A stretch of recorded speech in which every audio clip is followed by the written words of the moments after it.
The moment the first shovel of wet, heavy dirt slammed onto my wife's coffin.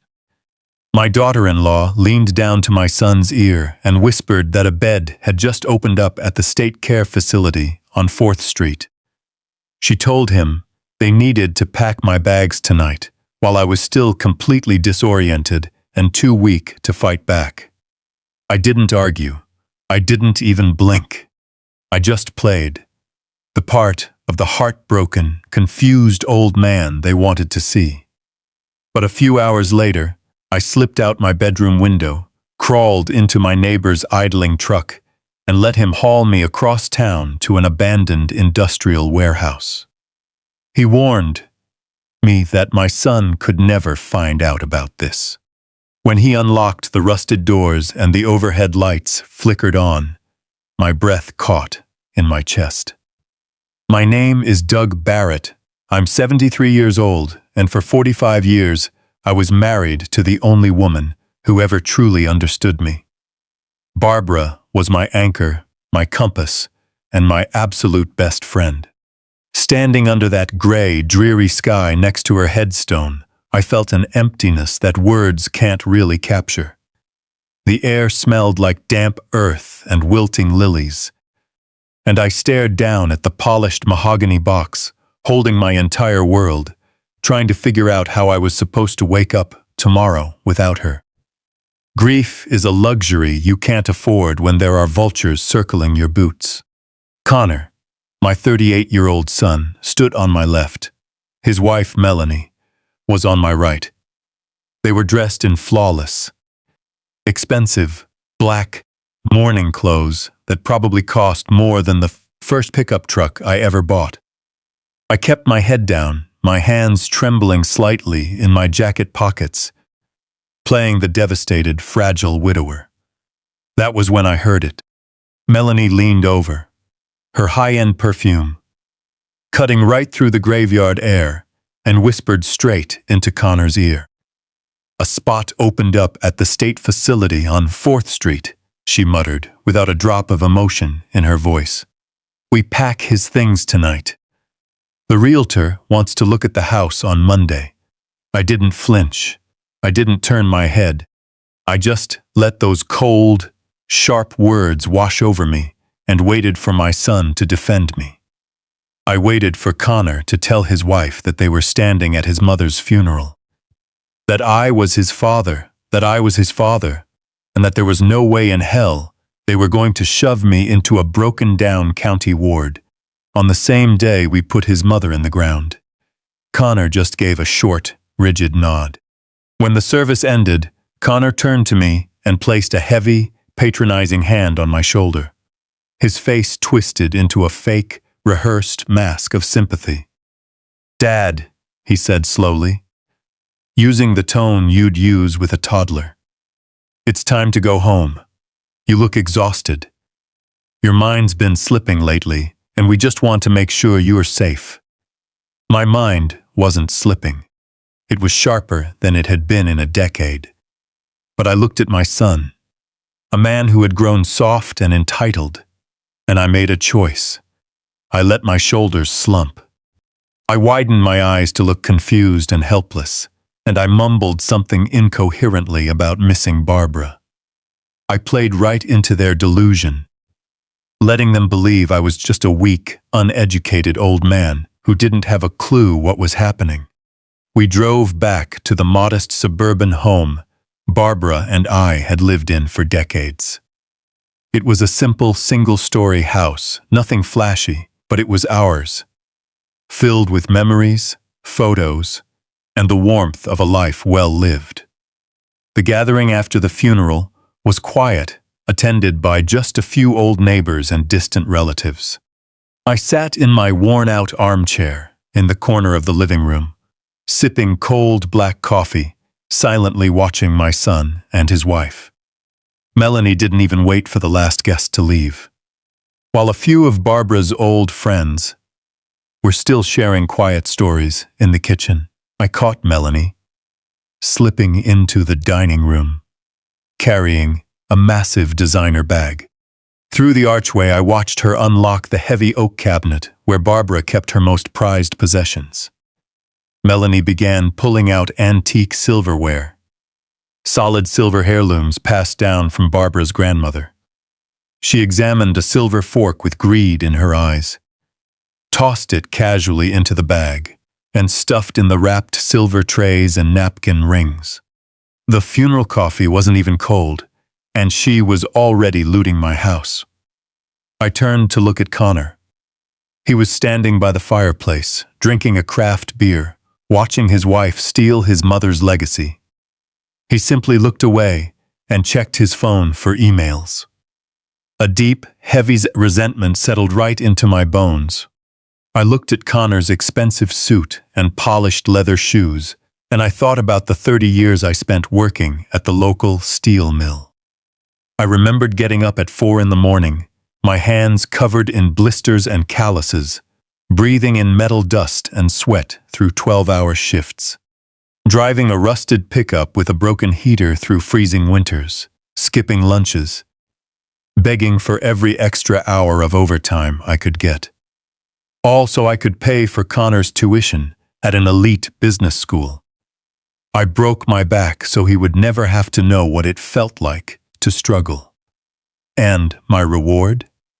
The moment Connor graduated and started running in wealthy circles, he became ashamed of me. Hey? He stopped inviting me to his dinner parties because my hands were permanently stained with grease, and my vocabulary wasn't refined enough for his corporate friends. He saw me as an uneducated burden, a blue-collar relic he had to tolerate. I pushed myself up from the armchair and walked slowly into the dining room, my steps heavy and intentional. Melanie froze when she saw me approaching, midway through shoving a silver gravy boat into her bag. "Melanie," I said softly, keeping my voice shaky enough to sound weak.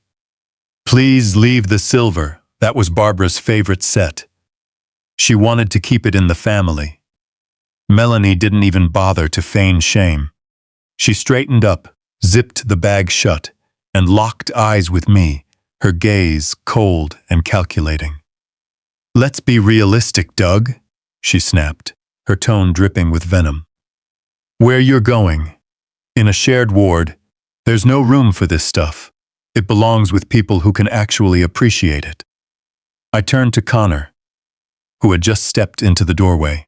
"Connor," I said, playing the pleading father. He couldn't look me in the eye. "Melanie's right." "Dad," he muttered, staring at the floor. "You're not fit to manage this house anymore. We're just preparing for the transition. Go get some rest. We'll handle the packing." I turned and walked away without raising my voice or putting up a fight. I shuffled down the hallway with my head down, giving them the exact picture of defeat they wanted to see. The moment my bedroom door clicked shut, that weak, confused old man vanished.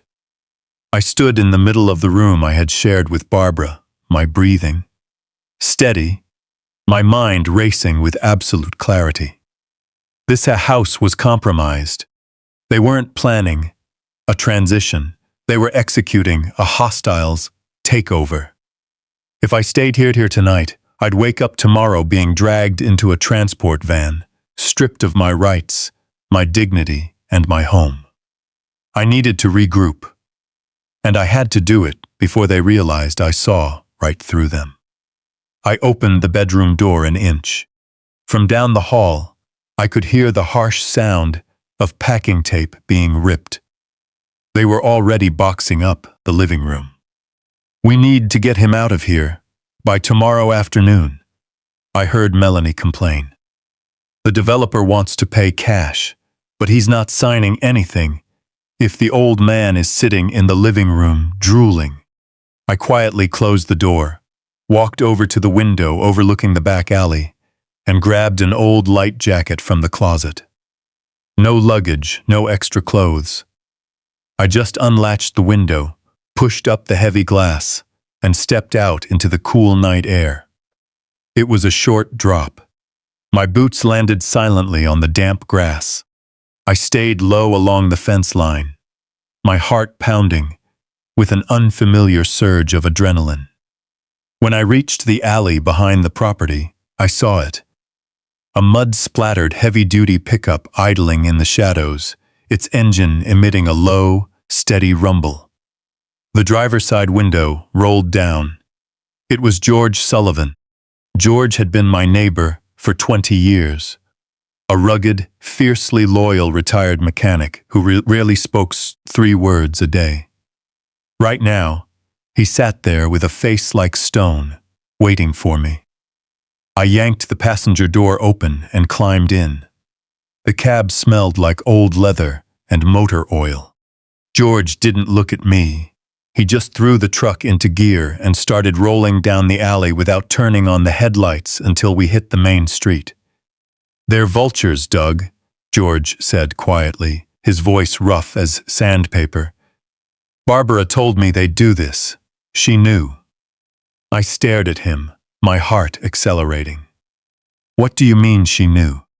George gripped the steering wheel tightly and stepped on the gas, hauling me away from the only home I'd known for 40 years, heading toward the dark, desolate industrial strip on the edge of town. "This is between us," George said, keeping his eyes on the road. "Don't tell your son. We've got work to do." The rhythmic thrum of the heavy tires against the pitted asphalt was the only sound between us. Sitting in the passenger seat with my hands resting on my knees, I watched the manicured lawns of my neighborhood fade into the dark. I had nothing except the light jacket on my back. No phone, no wallet, no plan.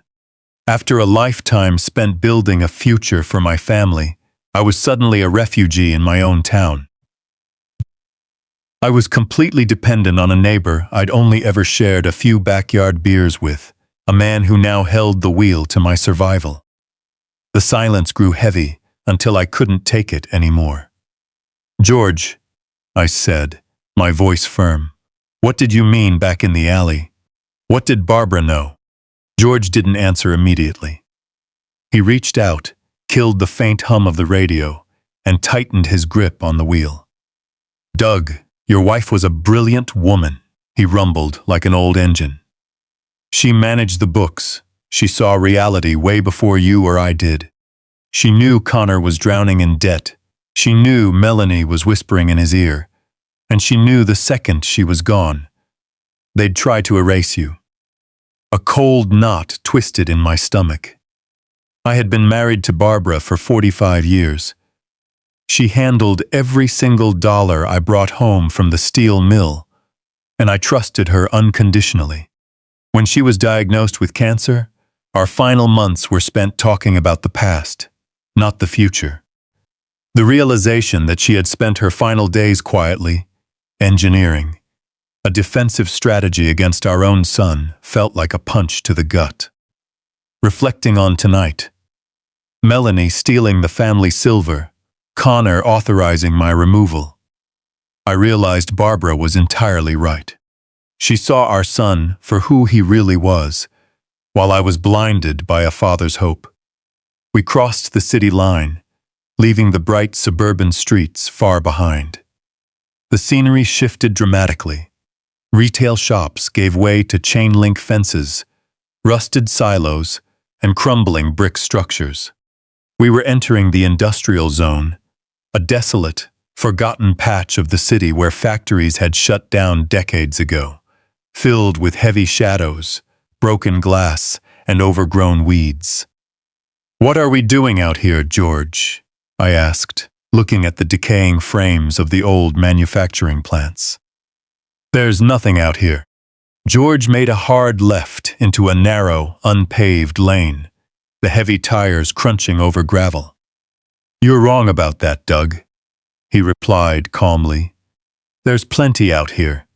You just never knew where to look." The grief that had been weighing on my chest, like a physical load, since the funeral started morphing into something else. The sorrow remained, but it was quickly being overlaid by a deep, creeping sense of mystery. What had my wife been doing out in these badlands? What secrets had she kept from me while I was breaking my back at the mill? The truck slowed to a crawl, navigating to the end of a dead-end street before stopping in front of a massive, windowless warehouse. It looked completely abandoned. The corrugated metal siding was rusted and caked in years of grime, and the large steel roll-up door looked like it hadn't opened since the 80s. Weeds grew knee-high out of the cracked concrete. If you wanted to hide something forever, this was the place. George killed the engine. The sudden silence was deafening, broken only by the ticking of the cooling motor. He reached into the deep pocket of his heavy flannel coat and pulled out a heavy brass key attached to a plain metal ring, handing it to me. The dim glow of a streetlight half a block away caught the worn edges of the metal. I stared at it, hesitating. "Take it," George said, his voice stripped of any casual neighborly warmth. It was the tone of a soldier handing over a weapon. I took the key. It felt heavy, cold, and impossibly solid in my palm. My gaze drifted from the key back to the massive, imposing, dark structure. "What is this place, George?" I whispered. George turned, looking me dead in the eye with absolute gravity, carrying the weight of a promise made to a dying woman. "This is what Barbara left for you," he said slowly, pronouncing every word clearly. "But you need to listen to me carefully. This stays between you and me. Don't tell your son, don't tell anyone. Until you figure out what's behind that door, you need to be a ghost." I sat in the dark truck cab, the brass key pressing into my calloused palm. My wife. The woman who packed my lunch every morning and balanced our checkbook at the kitchen table over a cup of tea, had orchestrated all of this. By my son and daughter-in-law still burned, but that pain was swallowed whole by the sheer scale of Barbara's secret. I thought I knew everything about the woman I loved. I thought our life was an open book, written in the quiet routine of our suburban house. I was completely wrong. Looking at the massive steel door shrouded in darkness, I realized that whatever was inside this building was my wife's final message to me, her strike back against our wayward son. The fragile, grieving widower who had shuffled out of the house an hour ago was gone. A new energy surged through my veins as I gripped that key. It was a cold, hard realization. The battle for my life and my legacy was just beginning.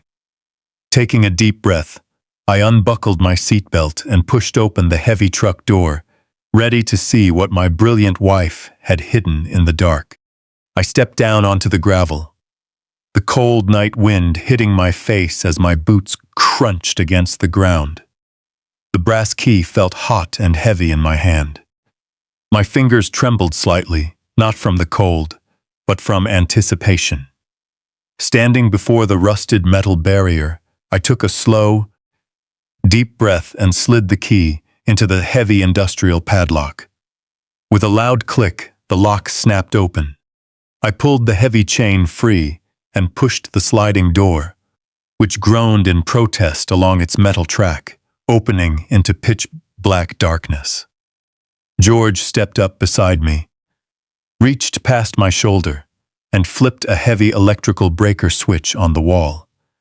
Above us, massive industrial halogen lights began to hum, flickering once before flooding the vast space with blinding white light.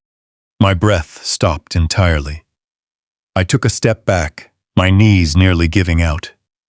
I had expected boxes of old documents, or maybe a hidden safe, but I never expected to see a massive sanctuary of automobiles. Spread out across a flawless epoxy floor were 30 pristine classic cars, looking like works of art. The polished paint of vintage muscle cars and rare European imports gleamed under the overhead lights. A spotless 1960s Chevrolet Corvette, Ford Mustangs lined up like soldiers, and right in the center, a breathtaking silver 1964 Aston Martin that looked like it had just rolled off the showroom floor. Every vehicle was polished to absolute perfection. Toward the back of the space, I saw a state-of-the-art restoration workshop equipped with hydraulic lifts and mobile tool cabinets packed with high-end diagnostic gear. It was cleaner than a hospital operating room. I froze completely, looking at George and demanding to know what was going on. George walked over to a cherry-red Chevy Chevelle, running his hand over the fender. He told me that this was my money. 30 years ago, Barbara realized my overtime pay at the steel mill was barely keeping pace with inflation. She knew Connor carried a sense of entitlement from a young age, and she refused to let the hard-earned money I broke my back for be wasted. So, she took the extra cash I brought home and quietly invested it. George explained that Barbara had an absolute gift for numbers and a cold, precise eye for value. She began acquiring rusted classic cars from estate auctions and paying George privately to restore them. Once flipped, she sold them for massive profits to wealthy collectors across the country. She didn't stop there. She took those profits and aggressively bought up distressed commercial real estate in the growing industrial corridor. Walking slowly past a vintage Porsche, I tried to digest the massive weight of her secret, asking George why she had never told me, why she let me believe we were just barely scraping by in our small, suburban house. George looked at me, a deep sadness in his eyes. Barbara wanted to tell you every single day, he said. But as this empire grew, she watched Connor change. She saw our son become obsessed with status and vanity, looking down on working-class people. Barbara knew that if Connor found out he was heir to a multi-million-dollar fortune, he'd never work a day in his life. He would be completely ruined by wealth. So she hid it all, structuring the properties and the car brokerages under a complex web of anonymous LLCs. She built a massive shadow empire and kept it in the dark to test our son. She wanted to see if Connor would develop a real work ethic, if he could learn the value of a dollar and the importance of family loyalty. A cold, hard clarity settled over me. Connor had just failed that test in the most spectacular, unforgivable way possible. While he was busy trying to dump me into a cheap county care home so he could steal my modest checking account and my small suburban house, he had no idea he was throwing away the keys to an $18 million kingdom. I walked into the restoration shop, running my calloused fingers over the smooth, cold metal of a tool chest. For decades, I had carried guilt for not providing my wife with a more luxurious life, believing my long hours at the factory were only keeping a roof over our heads. But Barbara had taken every drop of sweat I shed and turned it into an absolute fortune. She had secured my future and built a fortress to protect me, and the enemy we were defending against was the very son we had raised. My grief over losing her was suddenly replaced by a towering sense of awe and a sharp, calculating focus. She had handed me the ultimate weapon. Connor and Melanie thought I was a fragile, confused old man who could easily be pushed out of the way. They thought they held all the power because they stole my phone and my car keys. They thought they had won. I looked back at George, the shock fading as my mind raced faster than it had in years.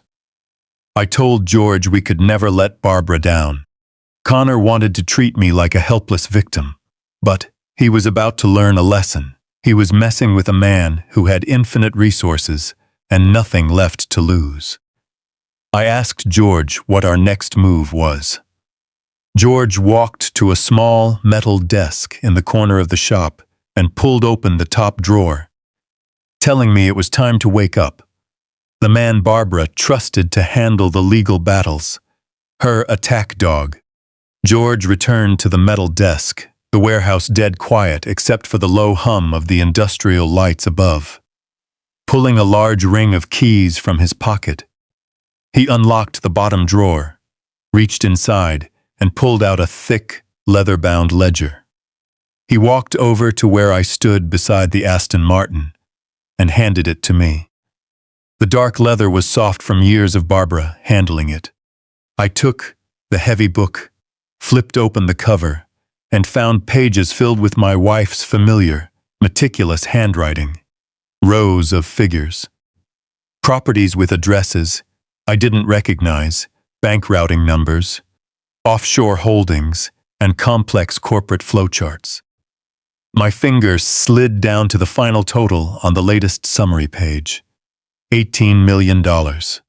I stared at the number until my vision blurred, remembering the days I skipped lunch at the steel mill to save a few bucks, the brutal winters driving to work in a truck with no heat, because Connor needed expensive textbooks for business school. Barbara had watched me make those sacrifices, and instead of spending the money on personal luxuries, she quietly used every spare dollar to construct an impenetrable fortress. It wasn't just the money that made my chest tighten. As I sealed envelopes slipped out and fought out and floated down to the epoxy floor, some I fought out. My son sat too.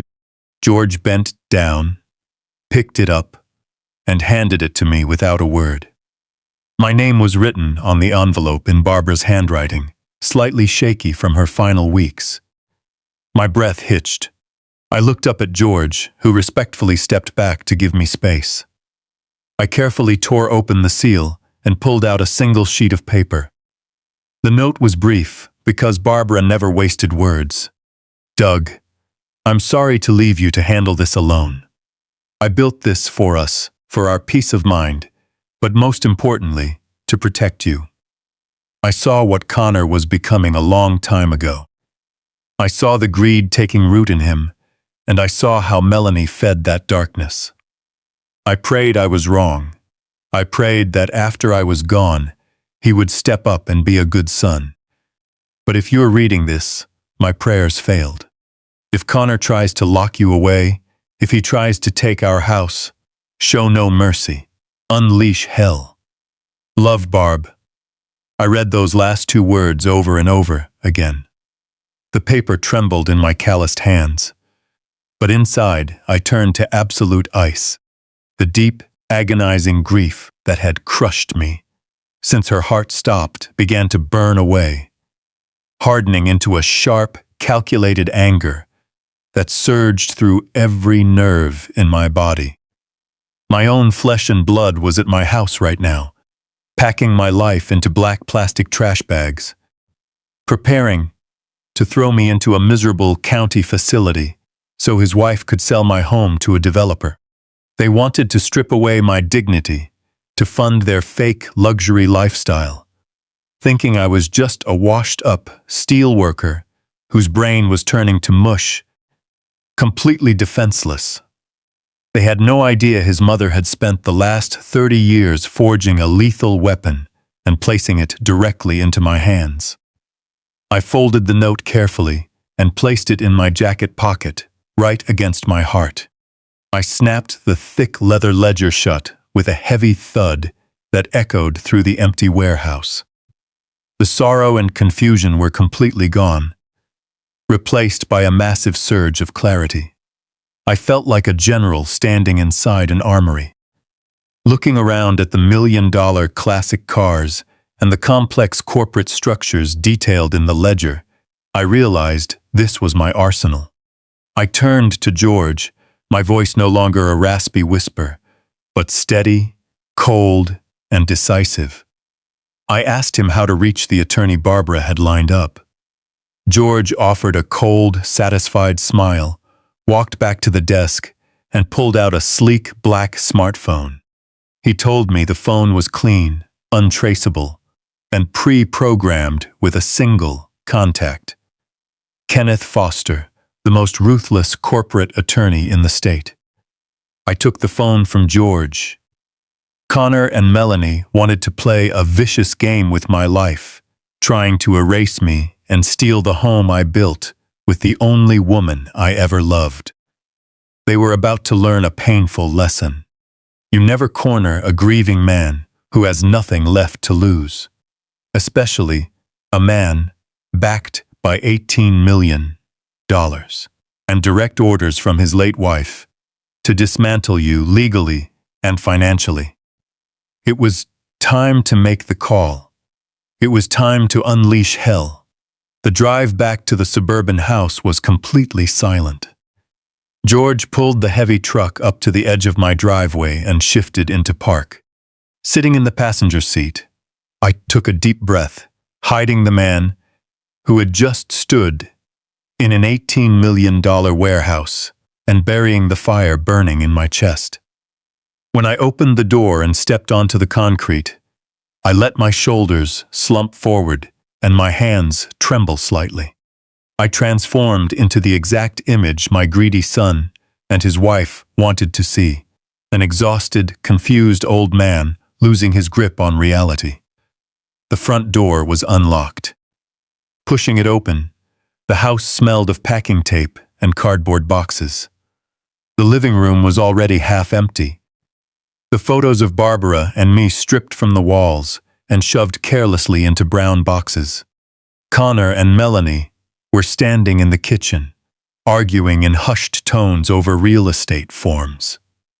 Hearing the door close, they froze and turned toward me. I let my eyes wander aimlessly around the room, blinking heavily as if completely disoriented by the boxes, mumbling incoherently in a weak, raspy voice.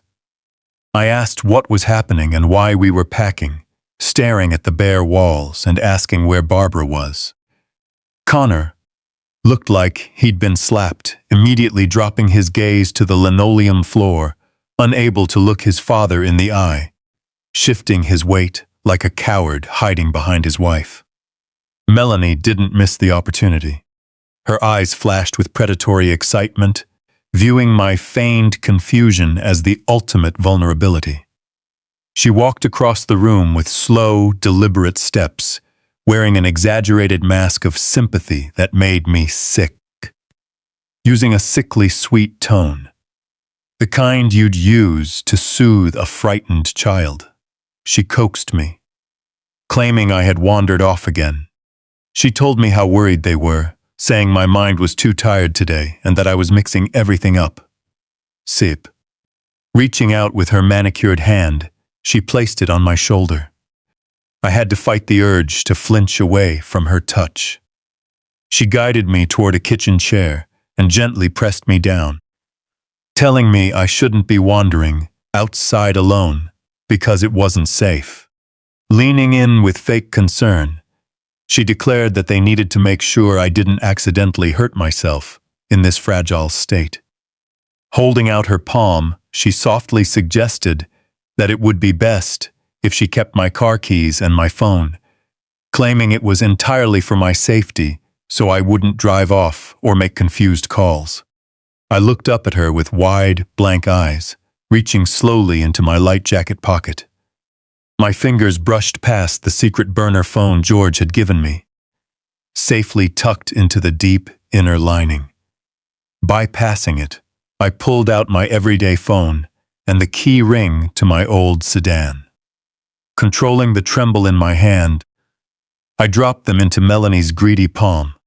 She whispered, "A thank you," a victorious smirk touching her lips that she couldn't quite hide. She told me I made the right choice and promised they would take good care of me. Connor finally offered a vague murmur of agreement from the corner, still refusing to make eye contact. They thought they had completely disarmed me, cutting off my only connection to the outside world and trapping me in my own home. As Melanie walked away to lock my phone and keys in a kitchen drawer, she looked at Connor and gave a subtle nod, signaling victory. I sat in the chair, staring blankly at the bare wall, letting them bask in their false sense of security. They had no idea I had just willingly handed them the rope they were going to use to hang themselves. Sitting motionless in the kitchen chair, I listened to the steady beat of my own heart as the sounds of my life being dismantled echoed off the bare walls. Connor and Melanie moved between rooms with the cold efficiency of scavengers. I could hear the heavy rustle of thick plastic trash bags and the sharp sound of packing tape being torn, boxing up 45 years of memories and labeling them as junk. I kept my eyes fixed on the worn linoleum floor, silently waiting. I needed to be absolutely certain they were completely consumed by their task. Melanie's heavy steps sounded on the hardwood floor as she crossed the kitchen archway, a stack of framed photos tucked under her arm. Ignoring me completely, she headed straight for the garage. Connor followed, right behind her, his head down, carrying a cardboard box filled with Barbara's old winter coats. The moment the heavy wooden door to the garage clicked shut, my posture changed instantly. The stoop in my shoulders disappeared, and the dull, empty look in my eyes sharpened into pure focus. I was alone in the kitchen, and my window of opportunity was tiny. I reached deep into the hidden lining of my old jacket, my fingers brushing past the frayed fabric until they wrapped around the smooth, cold metal of the spare phone George had handed me. It was a heavy, unmarked device, with no logos anywhere on its casing. To Connor and Melanie, I was a helpless prisoner trapped in my own home, completely cut off from the outside world. They had taken my house keys, snatched my personal phone, and believed they had severed my voice entirely. What they didn't realize was that I was holding a direct line to an $18 million war chest. I pressed the small power button on the side. The screen flared to life, casting a harsh white glow across the dim kitchen. Shielding the phone under the edge of the kitchen table, my eyes kept darting back toward the garage door. The operating system was completely bare, no extra apps, no web browser, zero distractions. I opened the messaging interface. Only a single contact had been saved to the memory, its name flashing clearly on the screen. Kenneth Foster. I had never met the man, but George had told me everything I needed to know on the drive back from the warehouse. Kenneth Foster wasn't some friendly neighborhood lawyer handling simple wills or real estate disputes. He was a ruthless corporate operator, a legal powerhouse who had spent years on a heavy retainer from Barbara, guarding the complex network of anonymous entities that held our real wealth.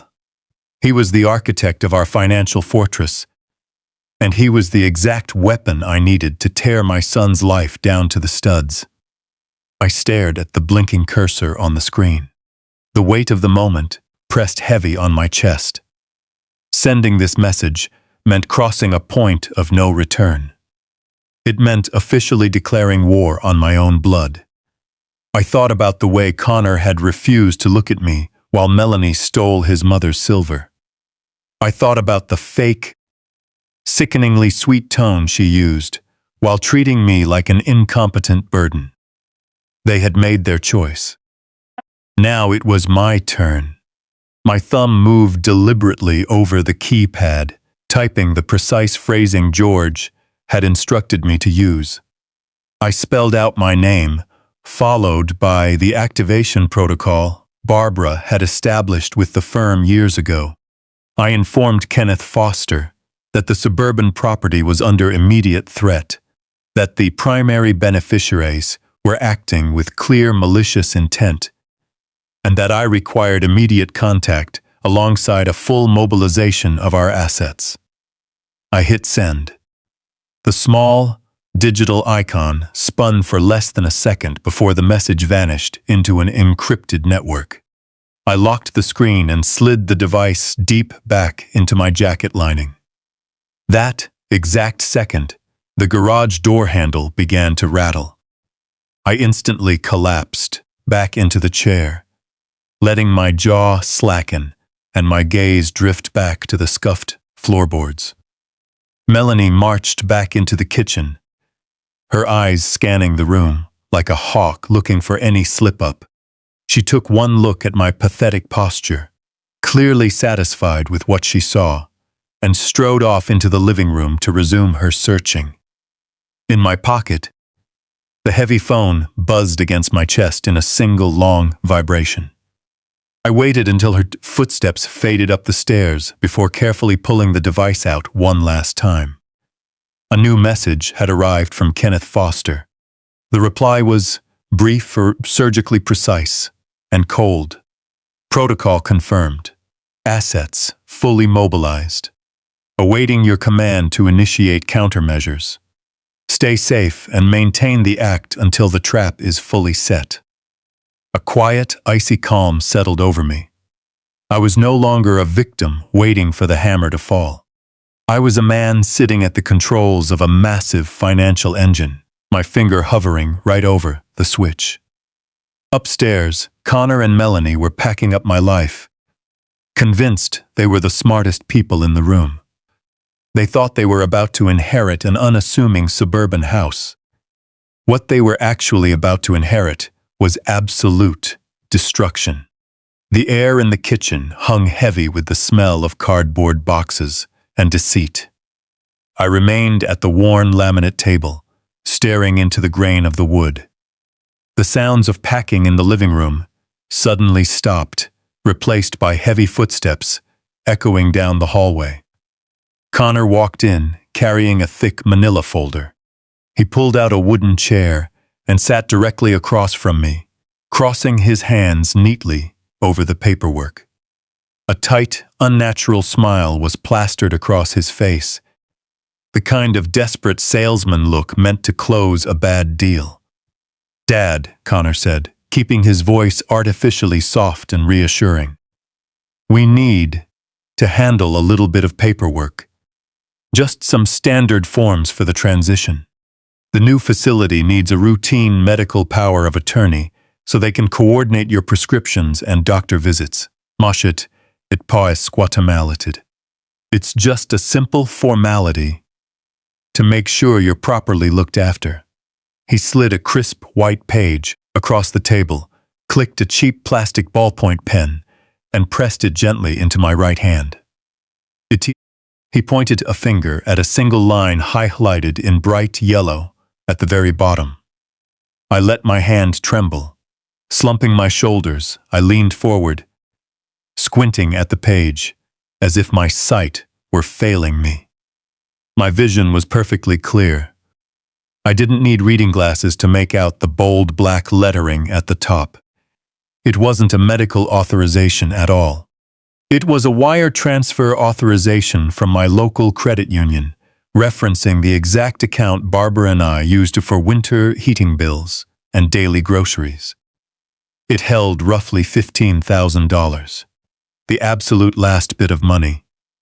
Connor and Melanie believed I had to my name. Before casting me out, they were systematically stripping away every last cent. I looked up at my son, letting my lower lip quiver just enough. In a faint, cracked voice, I asked him if this meant I had to leave the house today. Connor couldn't meet my eyes. He stared past my shoulder at the humming refrigerator, insisting this was all for my own good, and that I just needed to sign the line so they could get my medication sorted. The lie came out of his mouth so easily it sent a sharp sting through my chest. I tightened my grip on the pen, forcing my knuckles white as I let my hand shake violently. Slowly, I dragged my signature across the bottom of the page, making the handwriting jagged and messy, perfectly matching an old man losing his motor control. The second the dark ink settled, Connor snatched the document from the table. "No, thank you," No reassurance. He shoved the paper into his folder, pushed his chair back, and hurried out of the room. I sat in the quiet kitchen and listened. From the hallway, I heard Melanie ask if he got it. Connor gave a low, terse reply, telling her to log into the online banking portal immediately before the local branch closed for the afternoon.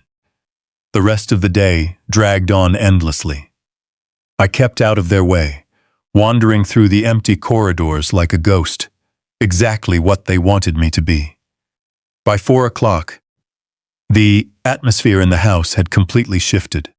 The tense, aggressive energy from was replaced by a nauseating, celebratory air.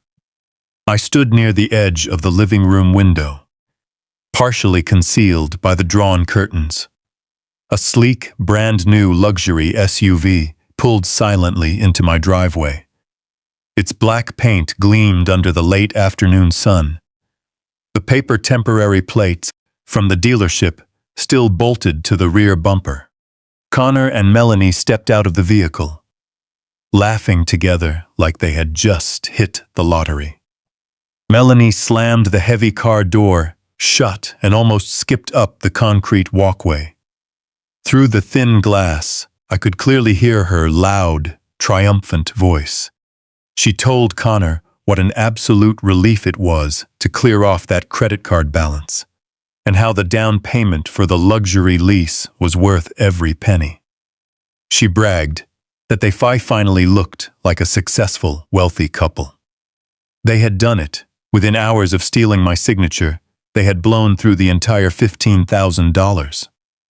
Sons, they had taken money from a father they believed to be frail and helpless, burning it instantly to satisfy their own pathetic vanity, wiping out consumer debt and securing a luxury vehicle just to maintain appearances for the neighbors. Watching them admire the shiny new car in my driveway, I didn't feel a shred of hesitation for what I was about to do to them. The money was gone, but it was the best investment I had ever made. It was the ultimate bait. By stealing from that small local account, they had officially crossed the line from family misconduct into outright financial fraud.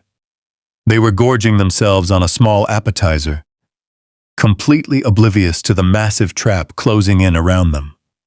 I waited until the house went entirely dead silent. The streetlights cast long shadows across my bedroom floor. I could hear the faint murmur of a television coming from the primary suite at the end of the hall, where Connor and Melanie were likely still celebrating their new ride.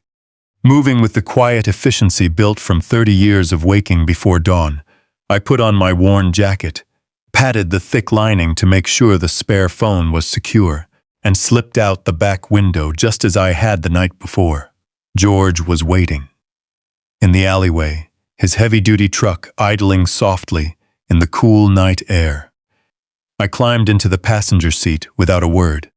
The drive toward the industrial district was fast and purposeful. We weren't two grieving men looking for answers anymore. We were setting up a battlefield. When George pulled open the heavy steel door of the warehouse, the massive overhead lights were already humming. Standing beside the pristine 1964, Aston Martin was a man I had never met in person, but felt like I already knew. Kenneth Foster wore a tailored charcoal suit that looked completely out of place in a dusty industrial garage. He had sharp, calculating eyes and carried a leather briefcase in one hand, a thick file folder in the other. There was no sympathetic smile, no empty condolences. He simply extended his hand and remarked that Barbara had been the sharpest client he ever represented. I shook his hand, thanking him for coming on such short notice. We walked over to a metal table in the corner, where Kenneth laid the folder flat against the cold steel and opened it. He told me he had been monitoring my local accounts ever since receiving my urgent text message. He confirmed what I already knew. The checking account had been completely drained. The funds wired straight to a high-interest credit card company and a local luxury dealership. Kenneth looked at me with absolute professional distance, asking if I wanted him to freeze the remaining local assets and immediately file a restraining order for financial exploitation. He noted we could have law enforcement at my doorstep before sunrise. I looked down at the bank statements, proving my son had robbed me. The pain was still there, sitting heavy in my chest, but it was buried under a mountain of hard, cold resolve. I shook my head. I told Kenneth that calling the police now would only alert them that I was fully lucid. It would give them a chance to cover their tracks, hire defense attorneys, and drag the matter out in probate court for years. We weren't going to freeze them out. We were going to swallow them whole. We were going to swallow them whole. I asked Kenneth to show me the exact financial standing of Connor's marketing firm. Kenneth pulled a thick stack of documents from the back of the folder. He explained that as an entrepreneur, my son was a complete failure. Connor's business was drowning under hundreds of thousands of dollars in defaulted commercial loans. He was missing payroll, dodging aggressive creditors, and running a glossy, wealthy lifestyle that was nothing more than a desperate front built on toxic debt. I stared at the financial wreckage spread across the metal table. For years, I had quietly wondered how Connor could afford designer suits and high-end apartments when his business never seemed to generate real revenue. Now the ugly truth was staring me in the face. My son was a fraud. He had tried to steal my final years just to keep his facade afloat for a few more months. I looked up at Kenneth Foster and instructed him to set up a new anonymous entity before the sun came up. I told him to draw whatever funds were necessary from Barbara's offshore accounts and aggressively buy up every single piece of defaulted commercial debt attached to Connor's name. I wanted his Enver loans, his office mortgage, and the lease agreement for the shiny new luxury car sitting in my driveway. Kenneth smiled, a razor-sharp, chilling look. He explained that by acquiring those debts, the anonymous entity would become Connor's primary secured creditor. If Connor violated a single contract term, which he inevitably would within days, we would hold the absolute legal right to seize every single asset under his name without warning. I nodded slowly, telling Kenneth to prepare the paperwork. I was going to own my son's business, his vehicle, and the keys to his entire fragile empire. Connor and Melanie thought taking my car keys and phone was a masterstroke. They thought they had backed a weak, elderly widower into a corner. They had no idea they had just handed full control of their lives to a man backed by $18 million and zero remaining mercy. Kenneth snapped his briefcase shut with a sharp, satisfying crack. He assured me the entity would be fully operational and purchasing the debt by noon the following day. He advised me to go home, keep my head down, and play the helpless victim until the trap was locked tight. George drove me back to my neighborhood in total silence. As I climbed back through the bedroom window and slid under the cold sheets, I wasn't afraid anymore. Listening to the quiet hum of the suburban house, I knew the ground beneath Connor and Melanie's feet was already crumbling. The canoe. The counterattack was underway, and they had no idea what was about to hit them. The morning light filtering through the kitchen blinds was far too bright for the nightmare unfolding inside my home. I sat at the table, staring into the grain of the wood, waiting for their next move. Outside these walls, Kenneth Foster was quietly buying up my son's entire financial life, but inside, I had to maintain the illusion of complete helplessness. The sharp ring of the front doorbell shattered the quiet. Melanie hurried down the stairs, her heels clicking rapidly against the hardwood. She opened the door and ushered a man into the living room, their hushed conversation carrying down the hall. The man's speech lacked the calm, authoritative tone of a medical professional. It was fast, with an edge of nervous energy. Melanie led him into the kitchen. He wore an oversized suit that looked like it came from a thrift store and carried a worn leather briefcase, radiating the harsh scents of cheap cologne and stale tobacco. In the sickeningly sweet voice she reserved for toddlers and stray dogs, Melanie introduced of simple questions about my health. I took one look at the man and saw right through the cheap front. He wasn't a state-certified doctor. He was an operator paid under the table to stamp whatever narrative Melanie and Connor wanted to push, helping them bypass the red tape of a genuine medical evaluation to get me committed. The consultant sat beside me, opened his briefcase, and began clicking his pen in an annoying rhythm. Leaning in, he asked if I knew what day of the week it was, or who the current president was. The questions were dripping with condescension, his eyes darting impatiently toward Melanie. A clear performance meant solely for paperwork. I knew what I had to do. If I answered clearly, they would just find another shady operative or resort to physical force. I needed to give them exactly what they paid for. I had to deliver the performance of my life.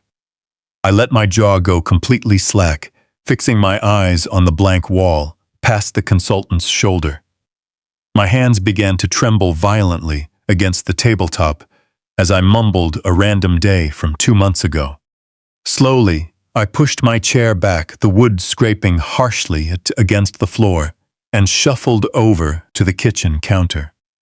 I reached for the glass coffee pot, my hands shaking so hard, the dark liquid sloshed against the sides. Ignoring the clean ceramic mugs on the drying rack, I grabbed a massive plastic cereal bowl from the cabinet and set it down. With an empty, vacant stare, I poured the scalding coffee directly into the bowl, letting it spill over the edges and pool onto the laminate counter. Melanie let out a loud, exaggerated gasp, pointing at the mess to signal her victory to the consultant. The man nodded eagerly, scribbling furiously on his clipboard. I wasn't done.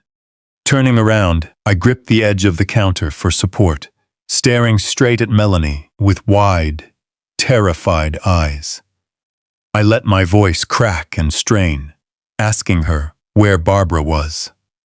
I told her Barbara should be back from the grocery store by now, and that she hated when I made a mess in the kitchen, begging Melanie to check if her car had broken down. Using my wife's name felt like swallowing broken glass. The raw grief of losing Barbara was still tearing me apart inside, meaning the tears suddenly welling in my eyes required no acting at all. Hot, salty drops spilled over my eyelids and ran down my cheeks, driven by the very real agony of missing her. I used my genuine heartbreak to feed a manufactured lie, standing in my own kitchen weeping for a woman I had laid to rest just days before. To the consultant, I wasn't a grieving widower. I was an easy payout. He flipped eagerly to the last page of his clipboard, pulling out a preliminary declaration form. Without asking a single follow-up question or offering medical advice, he signed his name at the bottom with a quick, decisive stroke. Handing the carbon copy to Melanie, he is short. The document was enough to establish temporary incapacity and secure a bed at a specialized care facility, claiming my cognitive decline was severe and irreversible. Melanie snatched the paper like a winning lottery ticket, her eyes gleaming with satisfaction. She thanked him profusely, walked him to the door, and handed him a thick white envelope before he stepped onto the porch. She had successfully bought my diagnosis. A piece of paper officially declaring me unfit to manage my own life, finances, or home. I stood by the kitchen sink, watching the spilled coffee drip off the edge of the counter, letting the tears dry on my face. A moment later, Connor came downstairs, and Melanie practically slapped the signed document against his chest. They whispered excitedly about how easy it had been, boasting that they finally had the legal leverage needed to force me out. They thought they had achieved ultimate victory. They had no idea that their cheap piece of paper was completely worthless against the absolute financial ruin Kenneth Foster was currently unleashing upon their lives. They had locked the cage door, never realizing that I was the one holding the keys. The second that fraudulent document was signed, the atmosphere in the house shifted entirely. Connor acted as though he were completely invincible. I sat in my armchair, watching the clock tick and listening to heavy footsteps echoing upstairs. The sound of rustling plastic broke the quiet as Connor walked into the living room, holding a thick roll of heavy-duty black trash bags instead of moving boxes. I watched him stride down the hallway straight toward my bedroom. I pushed myself up from the chair and shuffled after him, keeping my steps slow and unsteady. When I reached the doorway, the breath caught in my throat. Connor had already stripped the blankets off my bed.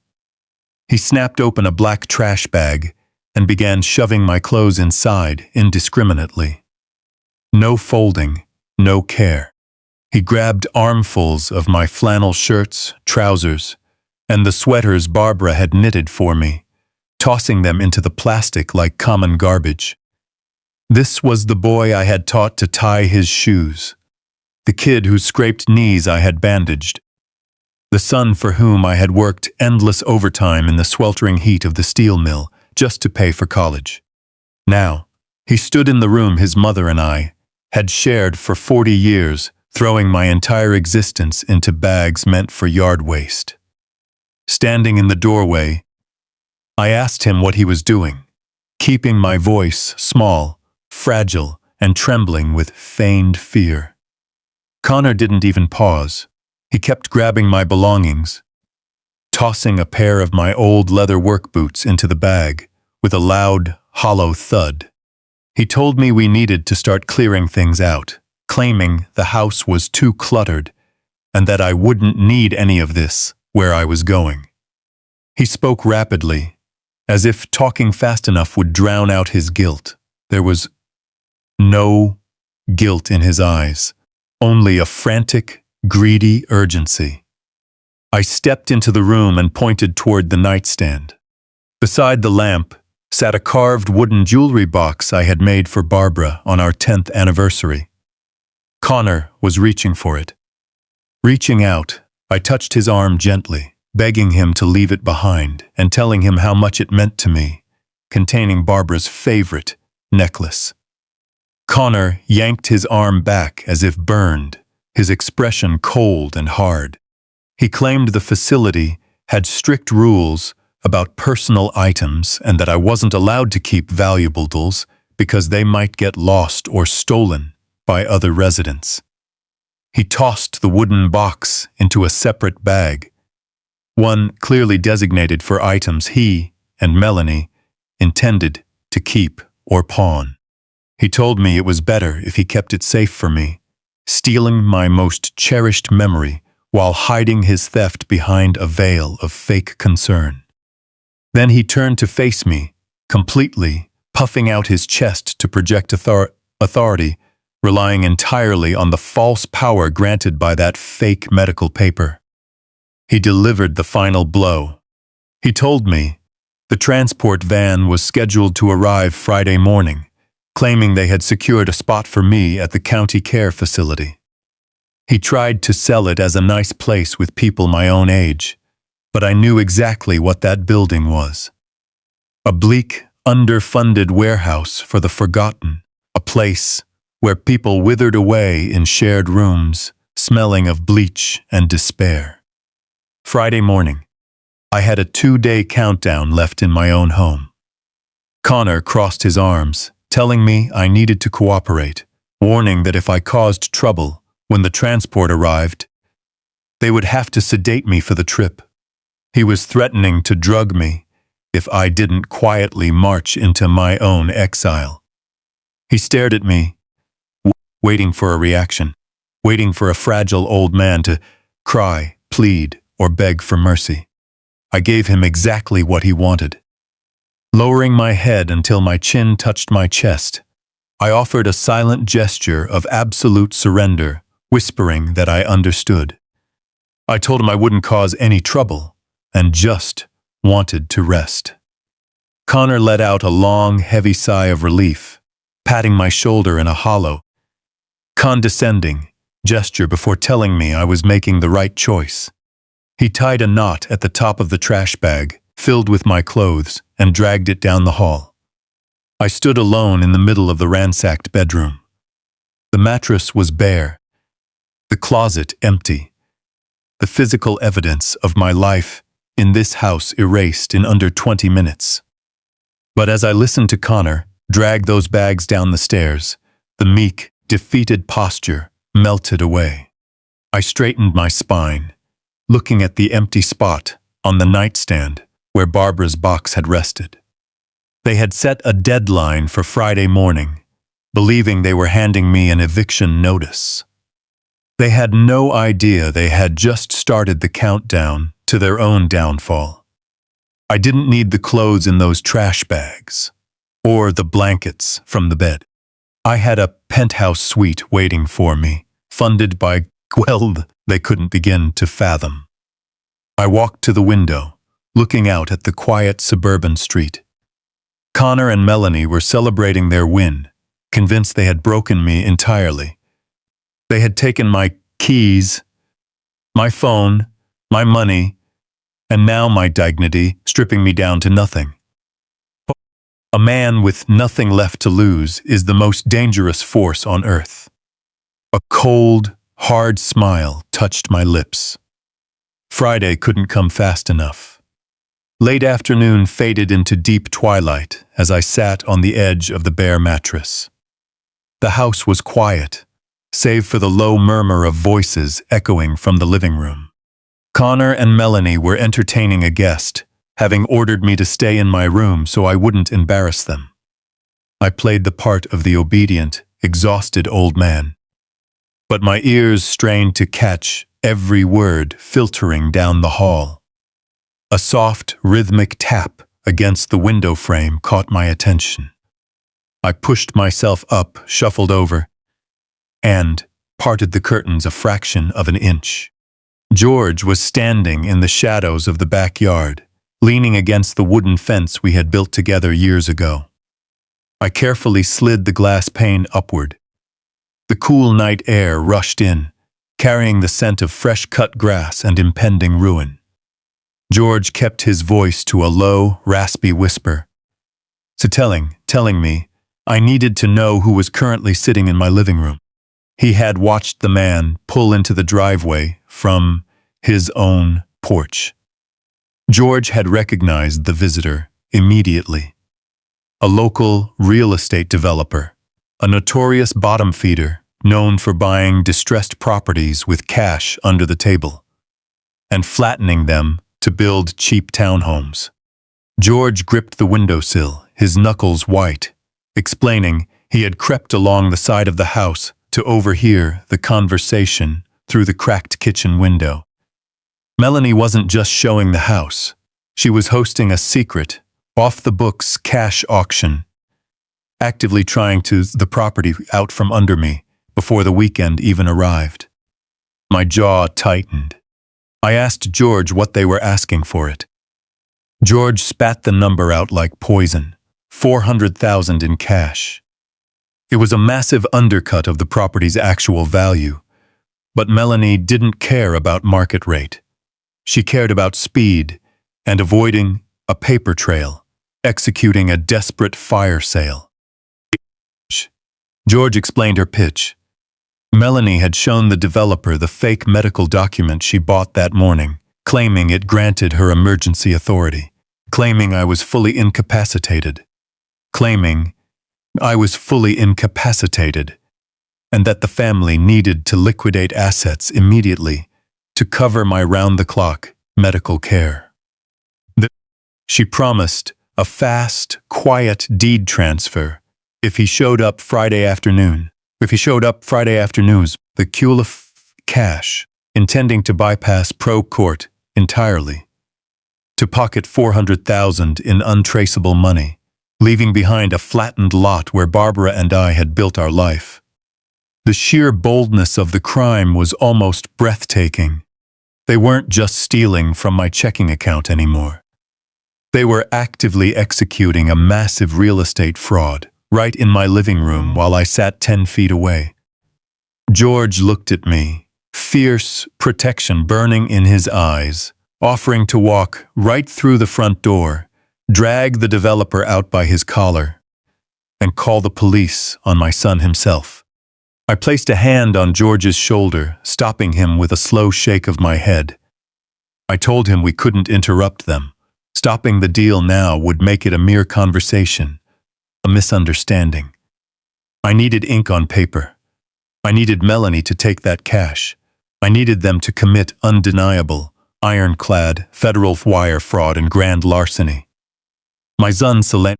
Looking back toward the hallway door, I thought of the rose bushes Barbara had planted out front and the concrete porch steps I had poured with my own hands. Melanie thought she could sell off my past for a quick payday, convinced she was running the perfect scheme. Turning back to George, I told him to let them negotiate and count their imaginary money. I instructed him to go home and call Kenneth Foster to prepare the final legal strike. When Melanie attempted to sign that deed, she would set off an avalanche that would bury both her and Connor for the rest of their lives. George gave a grim, resolute nod before melting back into the shadows of the yard. I closed the window, sat back down on the bare mattress, and listened to the suppressed laughter drifting from the living room, knowing exactly how this story was going to end. The developer had left hours ago, and the house was swallowed in a deep, early morning quiet. It was Thursday, the day before they planned to discard me. I listened to the steady, heavy breathing of my son coming from down the hall. I stood up from the bare mattress. I was wearing the simple clothes they expected me to wear. But deep inside, my mind was running with absolute precision. I moved down the back hallway, stepping carefully over the floorboards I knew would squeak, and slipped out the back door, closing it without a sound. The crisp morning air filled my lungs. Waiting at the end of the alley wasn't George's rusty truck, but a sleek black luxury sedan, heated, its engine humming so softly it was almost silent. The tinted rear window rolled down just enough for me to see Kenneth Foster sitting in the back seat. I climbed inside, the heavy door sealing out the quiet suburban morning. Kenneth handed me a sealed folder, informing me that Melanie's shady medical consultant had already filed a preliminary report with the county. Even though it was a flimsy piece of paper, it could still cause major legal friction if we didn't destroy it immediately. Kenneth explained that in a court of law, whoever held the highest level of medical authority won the narrative. We weren't going to rely on just one local doctor. Kenneth had arranged an immediate private evaluation by a panel of 3 top independent psychiatric experts, board-certified specialists who routinely evaluated corporate executives and high-net-worth individuals. Their word carried absolute, undeniable legal weight. As the sun began to peak over the horizon, we pulled into the city, driving into the secure underground garage of an upscale, discreet medical facility. Kenneth escorted me to a private elevator that opened directly into a spotless, quiet boardroom. 3 doctors were seated around a polished mahogany table. They looked stern, professional, and intensely focused. Kenneth introduced me, simply as his client, then stepped out of the room, leaving me alone with the panel. For the first time in weeks, I didn't have to stoop my shoulders. I didn't have to force my hands to shake. I sat straight in the leather chair and looked every single doctor dead in the eye.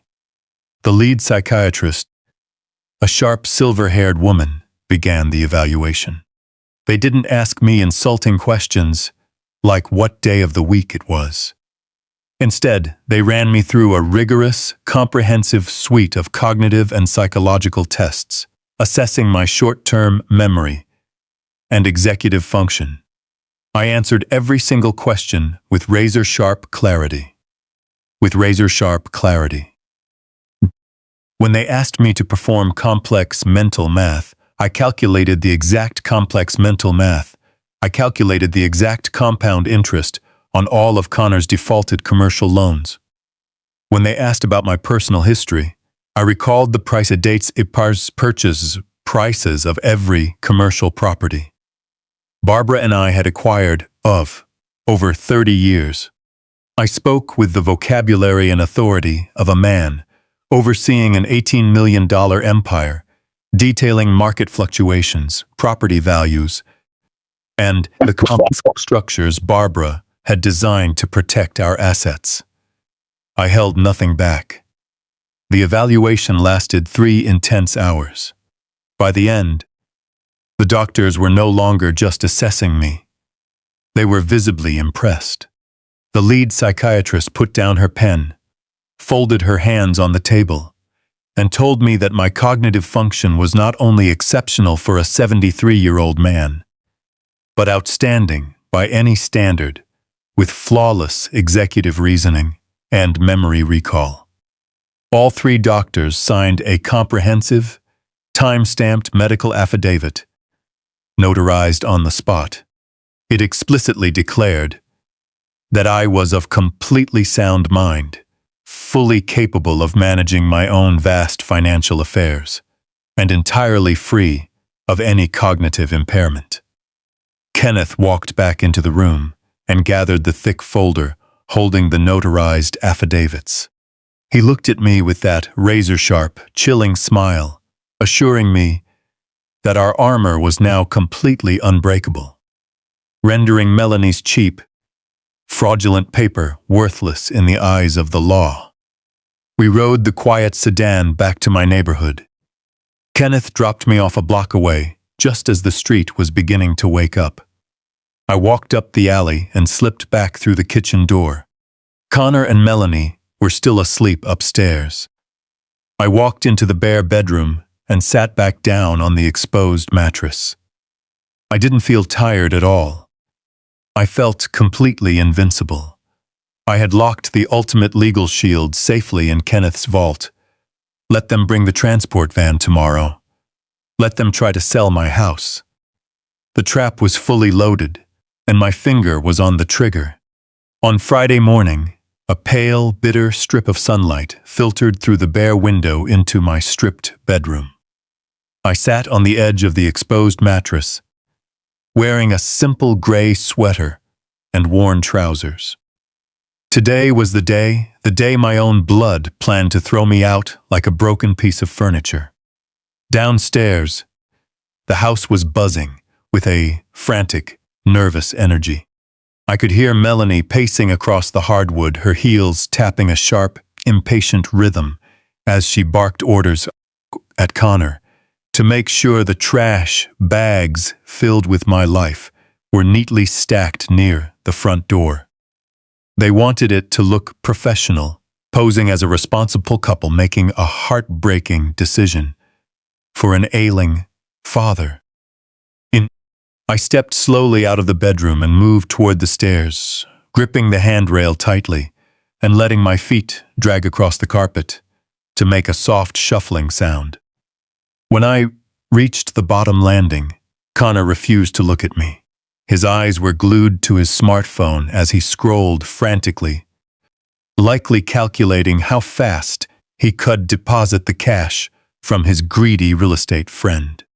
Melanie, however, looked at me with a tight, triumphant smile.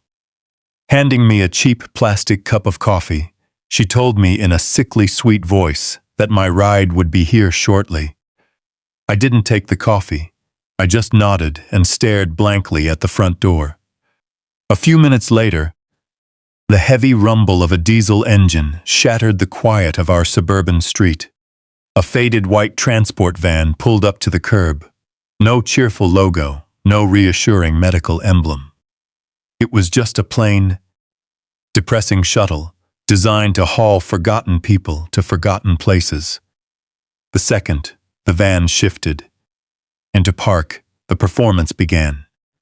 Melanie shoved the front door open with an exaggerated, sorrowful sigh, a sound precisely calculated to carry across the manicured lawn. I stepped onto the porch and could already see the curtains twitching in the neighbor's window. Our neighbors, the people Barbara and I had lived beside for 20 years, were watching. Melanie immediately wrapped an arm around my shoulder, pulling me close as she burst into dramatic, heavy sobs.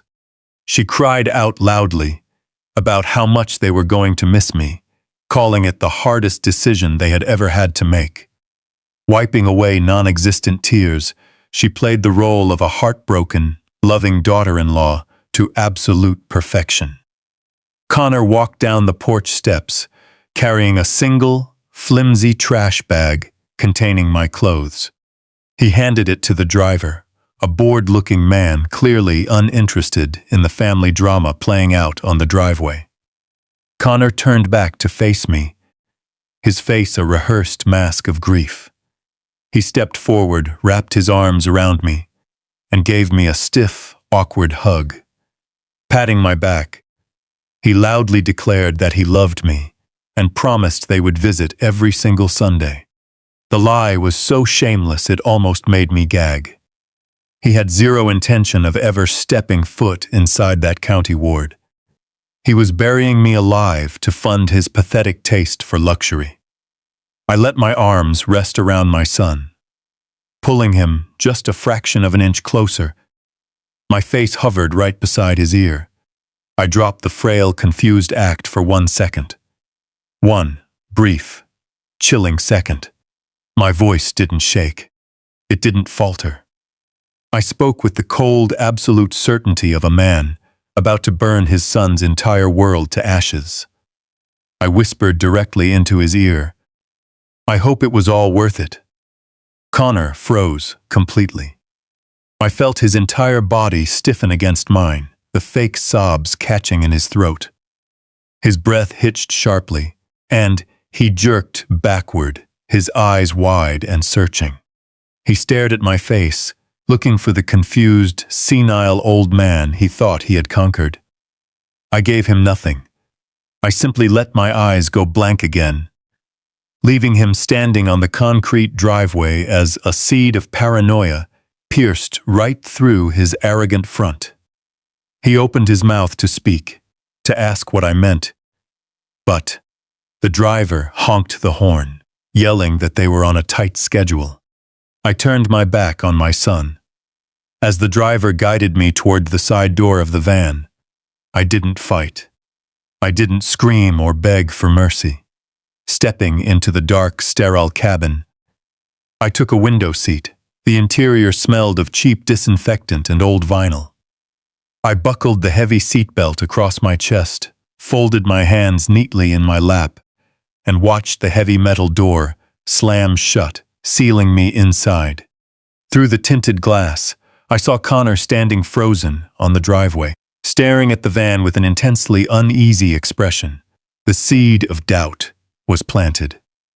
Melanie had already turned toward the house, wiping away her fake tears and pulling out her phone.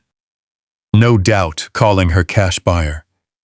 Calling her cash buyer to finalize the last step of their real estate scam. The diesel engine roared, and the van slowly pulled away from the curb. I watched the house that Barbara and I had built into a home shrink, in the side mirror. I was leaving the rose bushes, the front porch, and the life I had known for decades behind. Yet, I didn't feel a shred of sorrow. As the van rounded the corner and the suburban street faded from view, I allowed myself to smile. A cold, ruthless smile. Connor and Melanie thought they had just dumped a helpless burden, convinced they had finally won. They had no idea that this van wasn't taking me to some miserable county facility. It was driving me straight to the command center that would destroy them completely. The heavy white van rattled as it took a sharp corner, the vibration of the diesel engine humming through the cheap plastic seat. I watched through tinted glass as my suburban neighborhood faded away. The driver kept his eyes glued to the road, his face completely expressionless. To anyone on the street, this was just another somber transport van carrying an old man to the end of his line. The moment we cleared 2 blocks and were entirely out of Connor and Melanie's line of sight, the rhythm of the drive shifted. The van didn't head toward the highway leading to the county facility. Instead, the driver made a sharp left onto a quiet commercial alley, slowing the vehicle to a crawl before pulling into the empty parking lot of an abandoned nightclub. The engine killed, and a heavy silence descended inside the cabin. I sat motionless, hands resting quietly on my knees, waiting. I heard the heavy thud of the front passenger door opening, followed by confident footsteps crunching across the asphalt. The sliding metal door was thrown back, letting bright morning light flood the sterile space. Standing there wasn't a state facility worker. It was Kenneth Foster, wearing an immaculate navy suit, his sharp eyes scanning the van's dingy interior with a look of mild distaste. He extended a hand and helped me step down onto the pavement. That my performance had been flawless, noting that my son had bought the entire act. Without a single shred of suspicion, Kenneth gestured to the driver, who stepped out and gave a respectful nod. The man wasn't a county employee at all. He was a private security contractor on Kenneth's payroll. The entire transport, the plain white van, the scheduled pickup, had been orchestrated from start to finish by Barbara's ruthless corporate attorney. Connor and Melanie thought they had arranged my permanent exile, but Kenneth had simply intercepted their logistics, creating the ultimate smokescreen. Parked in the shadows a few yards away was Kenneth's black luxury sedan. Leaving the somber van behind, I slid into the plush leather back seat. As we drove toward the city center, Kenneth laid out the situation. He explained that Connor and Melanie were now operating under a total information blackout, fully believing I was locked away in a secure ward, stripped of my phone and basic rights. Because of that false sense of security, they were going to accelerate their timeline. They were going to celebrate, and above all, they were going to make mistakes. We pulled into the secure underground garage of the city's premier 5-star hotel, bypassing the busy main entrance. The thick concrete walls echoed with the soft hum of the sedan. A private security guard was waiting by an unmarked elevator. Kenneth led the way, tapping a gold keycard against the panel. The doors slid shut, and we rose smoothly, leaving the dark garage far behind. When the elevator chimed open, I stepped into a vast, breathtaking penthouse suite. Floor-to-ceiling glass windows offered a panoramic view of the entire city skyline. Polished marble floors stretched across a massive living space, furnished with sleek, modern sofas and a giant mahogany dining table. A private chef was already preparing fresh coffee, cut fruit, and warm pastries on a large kitchen island. It was a palace floating in the clouds, completely invisible to the rats crawling in the mud below. Kenneth walked to the glass, looking down at the sprawling city. He turned and informed me that the suite was leased under one of my anonymous corporate entities. Nobody knew I was here. No paper trail connected me to this building, this district, or this hotel. He assured me that a full security detail was stationed outside the door, granting absolute privacy to command our financial machine. I walked to the window, looking down at the tiny cars crawling like ants on the streets below. I thought of my son, who was likely standing in my former living room right now, popping the cork on a cheap bottle of champagne to celebrate his victory over his supposedly helpless father. He thought he had erased me, convinced he had inherited my life. Turning back to Kenneth, I poured myself a steaming cup of black coffee from a silver pot and took a slow, deliberate sip. The rich, bitter taste grounded me. I looked at Kenneth and told him the bait had been taken, and now it was time to let them choke on it. Kenneth offered that razor-sharp, chilling smile before opening his leather briefcase and pulling out a sleek silver laptop. Setting it on the mahogany table, he noted. The trap was fully armed and awaiting my signal. To the outside world, I was a ghost locked away in a miserable ward. In reality, I was a ghost who had just taken the throne, ready to unleash a nightmare on the son who thought he had buried me. Kenneth turned the silver laptop toward me and tapped a key. The screen flickered to life, displaying a high-definition video feed of my own living room. A fiend to me. George was a skilled mechanic, but he was also incredibly resourceful. The night before, while I was sleeping, he had slipped into the house and planted a microscopic camera inside the smoke detector directly above the fireplace, capturing a perfect view of the entire room. Through the crisp audio, I heard the sharp pop of a champagne cork. Connor and Melanie weren't just relaxing. They were throwing a lavish party. My living room was packed with a dozen of their superficial, high society friends, the exact type of people who looked down on men who worked with their hands. Melanie stood holding a crystal flute filled with expensive, sparkling wine, wearing a stunning designer dress bought with the money stolen from my checking account just the day before. But what made my blood run cold was what rested against her collarbone. Barbara's vintage pearl necklace, the one I had bought for our 25th wedding anniversary. Melanie was parading around my living room, showing off the stolen pearls, laughing loudly and soaking in their compliments. Connor stood near the oak mantelpiece, his suit, jacket off, and sleeves rolled up, looking more relaxed than he had in weeks. He held a glass of amber liquid, poured straight from my private stash of rare scotch, as he arrogantly entertained two men in expensive loafers. I turned up the volume on the laptop. Connor was bragging to his friends about how stressful the morning had been, claiming that dealing with a senile father was a massive burden, but that he had ultimately done the responsible thing by securing a bed at a care facility. The men nodded with fake sympathy, offering hollow praise for his decisive strength as a son. Then Connor laughed, a cruel, hollow sound, telling his friends that the real silver lining was the prime real estate, openly boasting that he would be liquidating the property the very next day. Melanie walked over, wrapping an arm around his waist, and proudly announced to the crowd that they had already found a private cash buyer.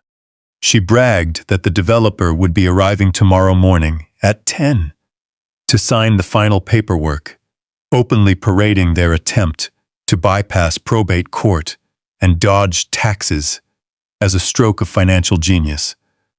Their friends raised their glasses in a toast, celebrating my son and his wife for successfully throwing me out and stealing my legacy. I sat in the plush leather chair of the penthouse, staring at the glowing screen as they defiled the home Barbara and I had raised him in. I watched Melanie drop a piece of takeout sushi onto the antique rug, carelessly crushing it into the fibers with the heel of her shoe. They had zero respect for the life I had built, treating my home like conquered territory and celebrating my virtual death. The anger I felt was no longer a burning, chaotic flame. It had cooled into absolute zero. Any lingering hesitation as a father, that faint voice in the back of my mind, remembering Connor as a little boy learning to ride a bike, was completely obliterated. The man on that screen wasn't my son. He was a parasite, a thief happily drinking my scotch and selling the roof over my head to fund his pathetic vanity. Late into the night, the guests finally began to scatter, leaving Connor and Melanie alone in the wrecked living room. Half-eaten catering trays were strewn across Barbara's antique coffee table, alongside empty champagne bottles. Melanie collapsed onto the sofa, kicking off her heels with a deep sigh of satisfaction. Looking up at Connor, she told him they had finally made it. She noted that the $15,000 from my checking account had kept them afloat, but the $400,000 coming tomorrow would make them truly wealthy. Counting up how much they would use to pay off credit cards and spend on a luxury European vacation. Connor sat beside her, kissed her forehead, and agreed with every greedy word. He admitted that when I had hugged him on the driveway that morning, he had almost felt a flash of guilt.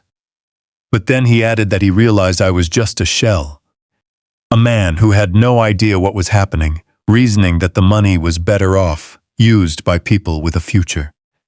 He told Melanie they deserved the wealth because they were smart enough to take it. I reached out and quietly closed the silver laptop, the screen going black and cutting off their arrogant display. Kenneth Foster stood near the window, observing my reaction. He offered no hollow apologies, simply asking if I had seen enough. I looked at the corporate attorney and gave a slow nod. They believed they had won the war, convinced the threat had been neutralized and locked behind the doors of a county ward. They had dropped their guard completely, drunk on stolen champagne and bloated with false confidence, setting their own stage for absolute destruction. I looked at Kenneth and told him the party was over, and it was time to turn off the music. I walked out onto the glass balcony of the penthouse.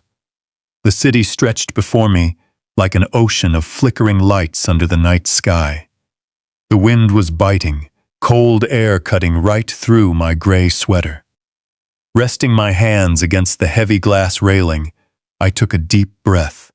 I thought of the man I had been just days ago, the grieving widower shuffling around a quiet suburban house, waiting for life to fade. That man was dead. Standing here in his place was the architect of my son's total undoing. I turned back into the warm living room, where Kenneth Foster stood patiently by his leather briefcase.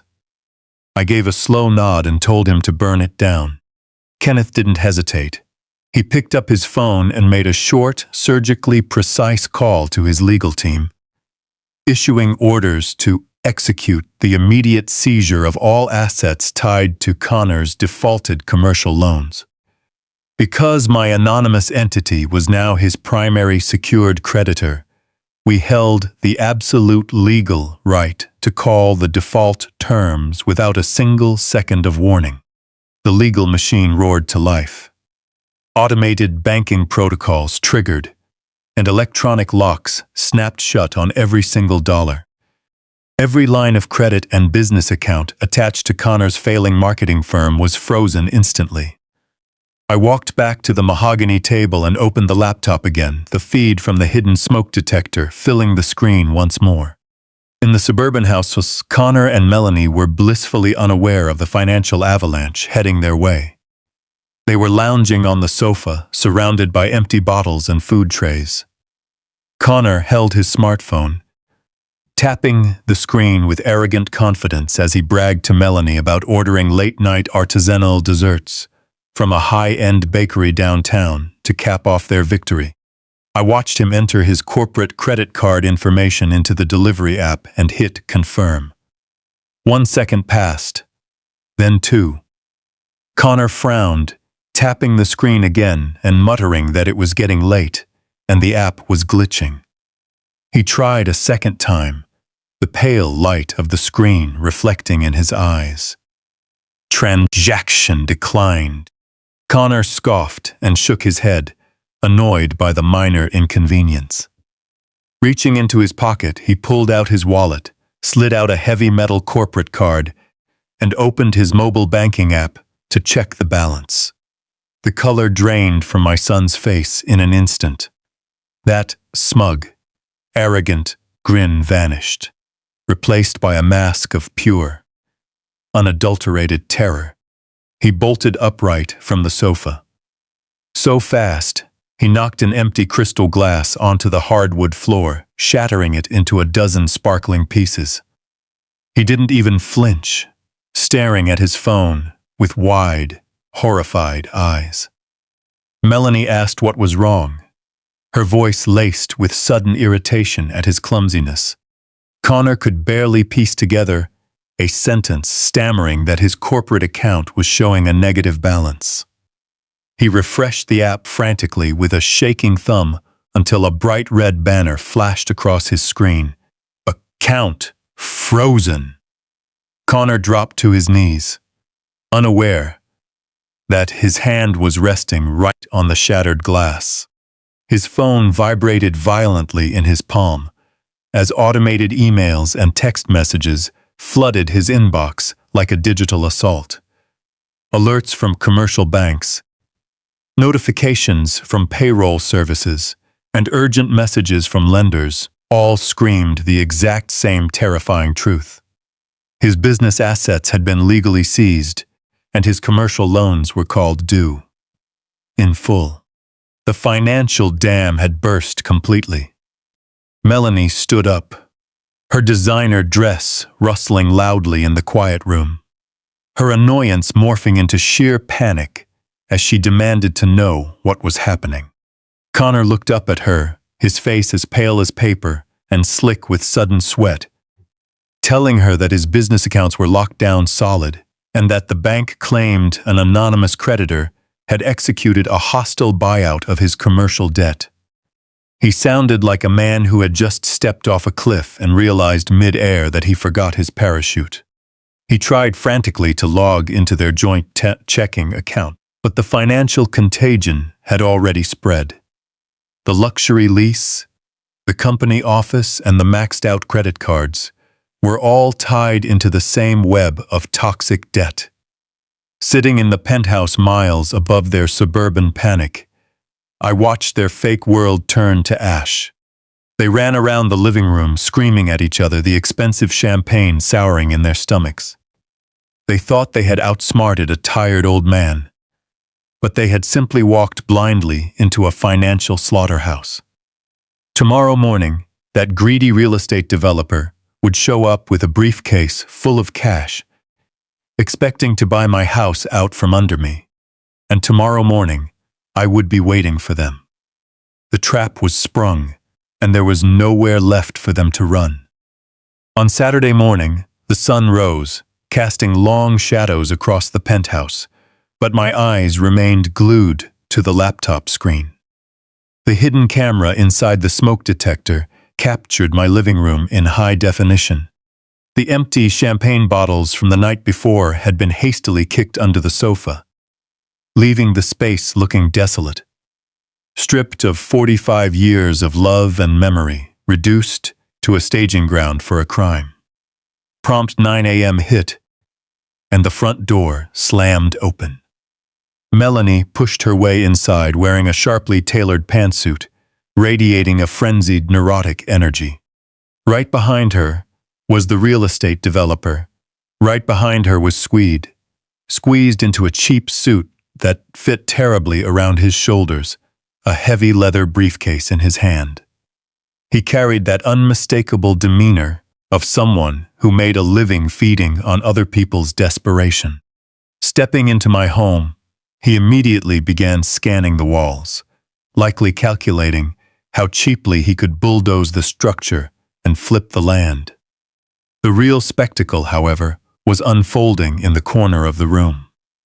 Connor was sitting on a taped-up cardboard box, head buried in his hands. He was completely broken.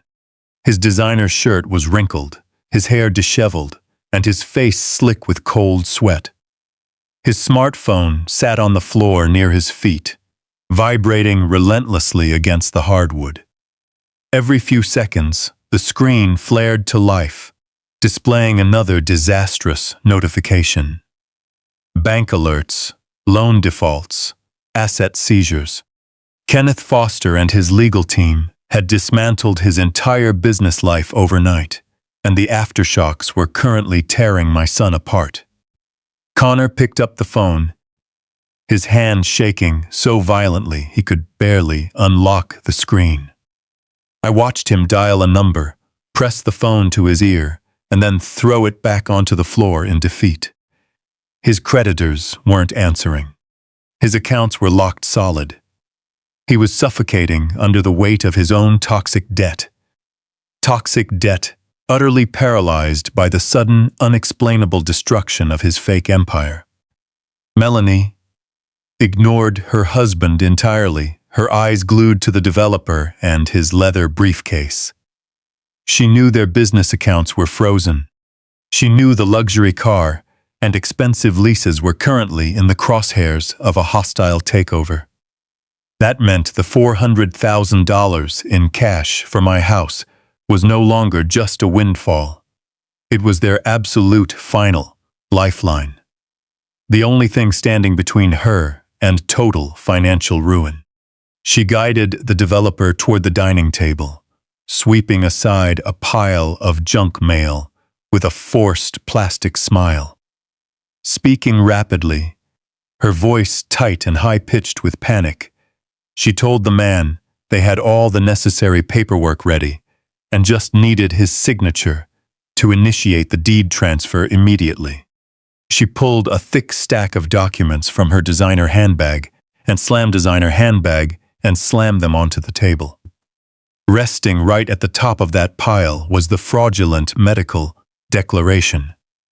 The cheap piece of paper she had bought from that shady operator to claim I was mentally incapacitated. The developer didn't reach for a pen right away. He looked over at Connor, who was currently rocking back and forth on the cardboard box, hyperventilating quietly. The developer frowned, clearly unsettled by the chaotic, desperate atmosphere in the room. Pointing a thick finger at my son, he asked Melanie if something was wrong, noting that he liked doing business quickly and quietly, and that this situation looked like a massive mess. Melanie stepped directly into his line of sight, blocking his view of her collapsing husband. She broke out that sickeningly sweet, manipulative tone she had used on me just a day prior, assuring the developer that Connor was simply overwhelmed with grief over his father's mental decline. She spun a tragic, carefully crafted lie about how difficult it had been to place me in a state facility, and how the financial strain of my round-the-clock medical care was forcing them to liquidate assets at a discount. Tapping her manicured nails against the fraudulent medical paper, she insisted she held full emergency medical authority and possessed the absolute legal right to sell the house right then and there. Sitting in the penthouse miles away, I watched this unbelievable display of predatory greed. She was using my supposed tragedy to execute a fraudulent real estate deal, lying directly to a predatory buyer's face while her husband suffered a complete breakdown less than 10 feet away. It was a masterclass in deception, and it was utterly repulsive. The developer hesitated for another long moment. He picked up the fake medical document, examining it closely. I held my breath, waiting to see if his greed would overcome his suspicion. He looked around the stripped living room, staring at the black trash bags containing my clothes, then turned back to Melanie, who was practically shaking with desperate anticipation. Then, a slow, greasy smile spread across the developer's face. He recognized a desperate seller when he saw one. And he knew a fire sale deal like this couldn't be passed up. He set the medical document down, popped the latches on his leather briefcase, and pulled out a stack of closing contracts alongside a heavy pen. He told Melanie that as long as the medical authorization held up at the county courthouse, he was prepared to sign over the cashier's check right there at the dining table and finalize the deed transfer. Melanie let out a sharp, breathless laugh of triumph, leaning over the table to smooth out the contracts, completely oblivious to the fact that her world was about to shatter. I closed the laptop, stood up from the mahogany dining table in the penthouse, and adjusted my tailored jacket. The bait had been taken. The fraudulent contract was on the table. The perpetrators were all gathered in one room. It was time to leave the ivory tower and make a grand entrance. The elevator ride down from the penthouse was swift and silent. Standing beside Kenneth Foster, I watched the floor indicator count down until we reached the secure underground garage. When the metal doors finally slid open, a wave of cool, damp air hit us. George was already waiting in the shadows. Before sunrise, he had returned to the industrial garage to retrieve the crown jewel of Barbara's hidden collection. Parked under the flickering fluorescent lights was a pristine, silver, 1964 Aston Martin, looking like a mechanical beast waiting to be unleashed.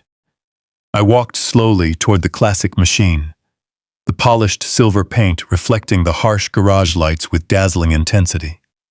I paused, catching my reflection in the flawless glass of the driver's window. The fragile, weary old man who had been shuffling around in a Sags gray sweater just 24 hours ago was completely gone. In his place stood a man holding absolute power.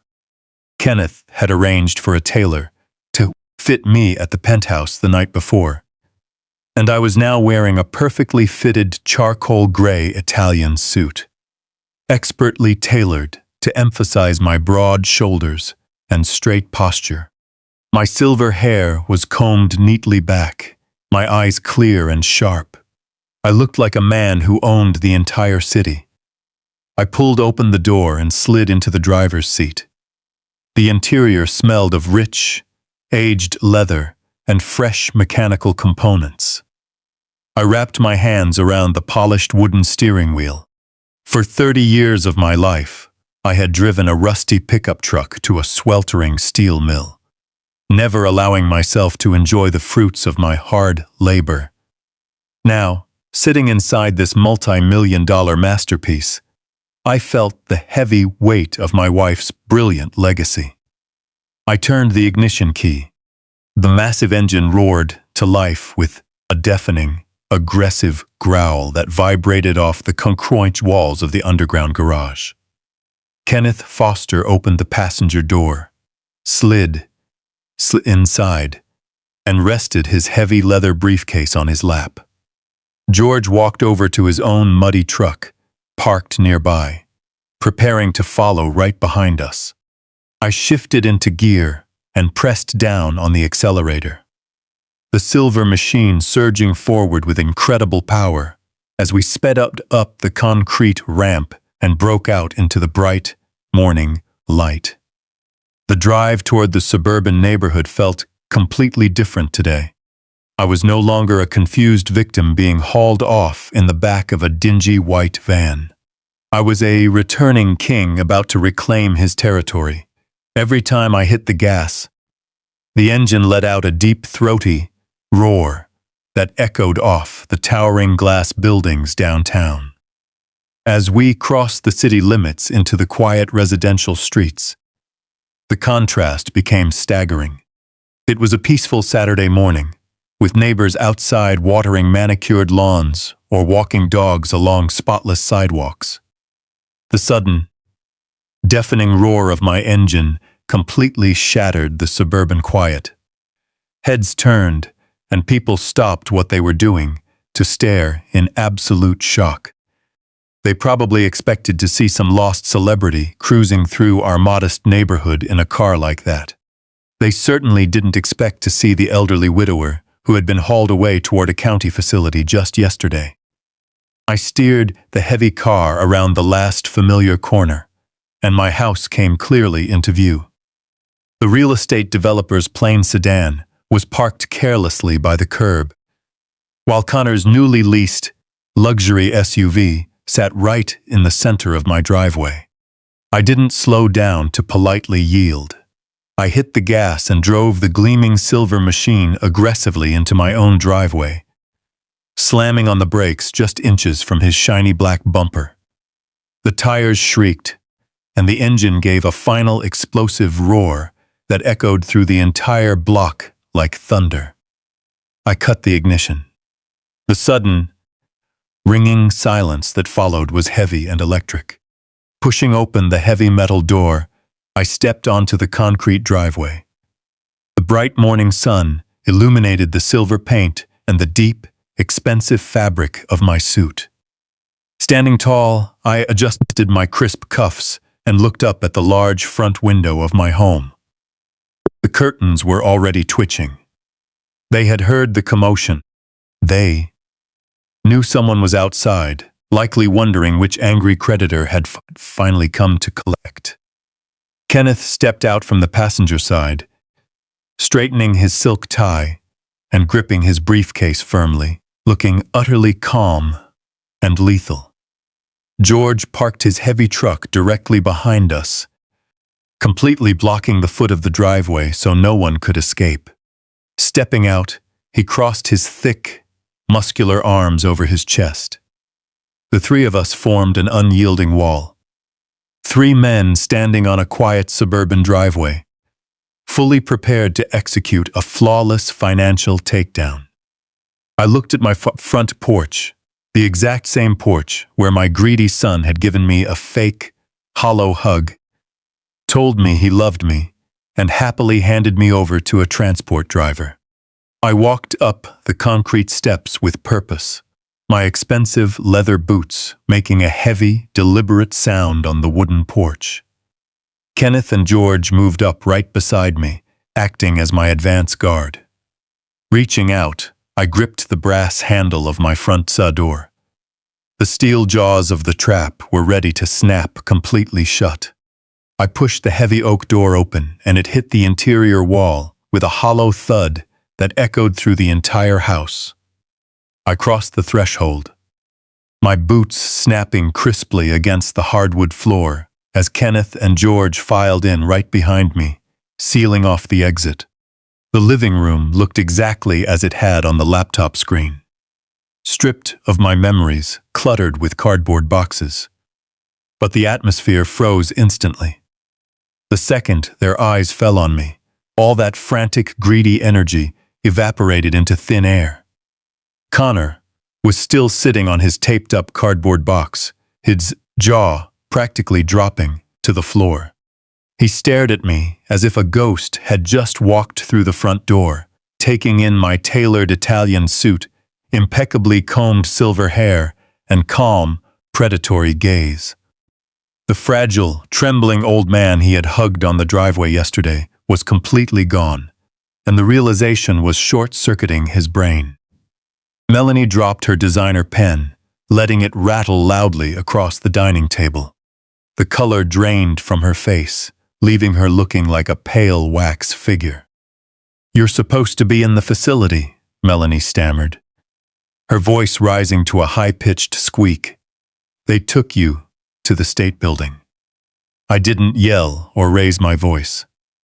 Walking slowly into the center of the living room, I unbuttoned my suit jacket with calm, deliberate ease. I told her that the state facility felt a bit too dreary for my taste, so I had decided to spend the night in a luxury penthouse instead. Looking Connor dead in the eye, I added that the room service was fantastic, though I doubted his evening had been quite as relaxing. The shady real estate developer took a slow, nervous step backward, glancing between Melanie and me. His eyes swept over George, standing menacingly in the doorway, then over to Kenneth Foster's razor-sharp corporate demeanor. Swallowing hard, the developer asked Melanie who I was and what on earth was going on. Melanie tried to salvage the situation, frantically snatching the fake medical document from the table, her hands shaking so violently the paper rattled loudly.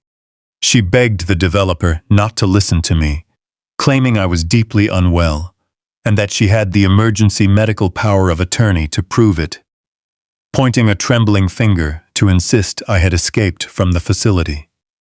Kenneth Foster didn't even wait for her to finish her desperate lie. Moving forward with shark-like, lethal grace, he paid no attention to Melanie. He simply unlatched his leather briefcase, pulled out a heavy document folder, and slammed it down directly on top of her cheap, fraudulent paper. The heavy thud made Melanie jump backward in shock. Kenneth looked at the developer, introducing himself as my chief legal counsel, and explained that the folder contained a time-stamped, notarized medical affidavit from a panel of 3 board-certified independent psychiatrists. Kenneth's cold eyes locked onto the developer, completely ignoring my son and daughter-in-law. He stated that the affidavit explicitly declared my mental acuity to be flawless, confirming my full capacity to manage my own financial assets. Pointing a manicured finger at the paper Melanie was clutching, he declared her document a fraudulent, unlicensed fake, warning that any transaction conducted under its premise constituted federal wire fraud and grand larceny. The developer turned completely pale. He was a bottom feeder, but he was no fool. He recognized an ironclad, corporate-grade lawsuit when he saw one, and he wanted absolutely no part of it. Taking in the custom suits, the heavy legal documents, and the undeniable confidence in our stance, he snapped his leather briefcase shut, grabbed his coat, and began backing toward the back kitchen door. Melanie reached out to grab him, her voice raspy as she begged him to wait, insisting they could still work out a quiet cash deal at a lower price if he just signed right now. The developer shook his head vigorously, telling her she was insane if she thought he was going to federal prison over a suburban house flip. The back door slammed shut as he ran off, taking their $400,000 lifeline with him. All that remained in the room were my loyal allies and the 2 parasites who had tried to bury me alive. Connor hadn't moved an inch, staring blankly at the thick psychiatric evaluation on the table. The undeniable proof that his entire plot had just been legally wiped out. The trap was closed, the steel jaws locked tight, and I stood right before them to deliver the final strike. The heavy wooden door clicked shut, leaving a suffocating vacuum in its wake. The developer was gone, and with him went the $400,000 lifeline my son and his wife so desperately needed. Connor remained glued to that cardboard box, his chest heaving, as he stared at the spot where his savior had just been standing. Melanie looked entirely unhinged, her eyes darting frantically around the room as if searching for a hidden trapdoor to escape the reality collapsing around her. She opened her mouth to scream, to hurl another lie into the quiet living room. But, I simply raised my hand, the absolute authority of the gesture cutting her off instantly. Reaching into the breast pocket of my custom suit jacket, I pulled out the sleek black spare smartphone George had handed me in the shadows of the industrial district. Looking at Melanie, her face slick with cold sweat. I remarked that she had been very thorough when she took my house keys and my old phone. It was a brilliant tactical move to disarm a confused old man. But then I tapped the screen of the spare phone and turned the volume all the way up. I placed the device on the dining table, right beside the ironclad psychiatric evaluation. A crisp, clear recording echoed through the tense room. The original conversation I had captured at 2 a.m, while they believed I was sound asleep. Melanie's own voice bounced off the bare walls, bragging about draining my local checking account, detailing how she would pay off her maxed-out credit cards and make the down payment on the luxury SUV sitting in my driveway. Then came Connor's voice, agreeing completely with the theft, making him a full accomplice in robbing his grieving father. Melanie covered her ears tightly, as if physically blocking the sound could erase the felony she had just admitted to on tape. Connor finally raised his head from the floor, the blood entirely drained from his face. He realized that I hadn't been wandering the hallway in a senile fog. I had been hunting them, quietly recording every single sinister move they made. I paused the recording, letting the suffocating silence settle back over the room. I looked at Melanie and told her that the $15,000 she stole from my account was a drop in the bucket, but that exact amount was just enough to elevate her greedy shopping spree to documented wire fraud and grand larceny. Kenneth Foster stepped forward. There was no anger in his eyes, only a clinical, executioner-like precision. Unzipping the second compartment of his leather briefcase, he pulled out a thick stack of corporate financial documents and dropped the heavy folders onto the table. The sharp slap of paper made Connor flinch violently. Adjusting his suit jacket, Kenneth spoke directly to my son, explaining that my anonymous entity was the shadow creditor who had bought up every single defaulted commercial loan in Connor's name over the past 48 hours. Kenneth spoke slowly, ensuring every word cut deep, informing Connor that his marketing firm was officially insolvent. Because Connor had violated financial covenants on those loans, the entity now held complete ownership of his business assets. Kenneth listed the assets with surgical cruelty: the office lease, the corporate checking accounts, the payroll funds, and most importantly, the financing contract for the shiny black luxury car currently sitting on my concrete driveway. Connor slowly slid off the cardboard box, dropping to his knees on the hardwood floor. He grabbed his hair with shaking hands, his breath coming in short, ragged gasps as he finally understood the absolute scale of the destruction. I hadn't just stopped him from selling my house. I had reached across the entire city and completely evaporated his fake empire. He had tried to steal my checking account to maintain appearances, and, in return, I had bought his entire life. Walking around the dining table, I stood directly over my son, looking down at him with a profound sense of closure. I told him he thought he was playing a brilliant game of chess against a helpless opponent, but he was never even on the board. Barbara and I had spent 30 years building an $18 million fortress, and he had tried to break it with a cheap lie and a fake piece of paper. He was broke, backed into a corner, with nothing left except the ashes of his own blinding greed. The silence in the living room was absolute and crushing. The weight of their financial and legal ruin pressed down until the fragile alliance between my son and his wife snapped violently. Melanie looked at the thick folders on the dining table, then down at her husband kneeling on the floor.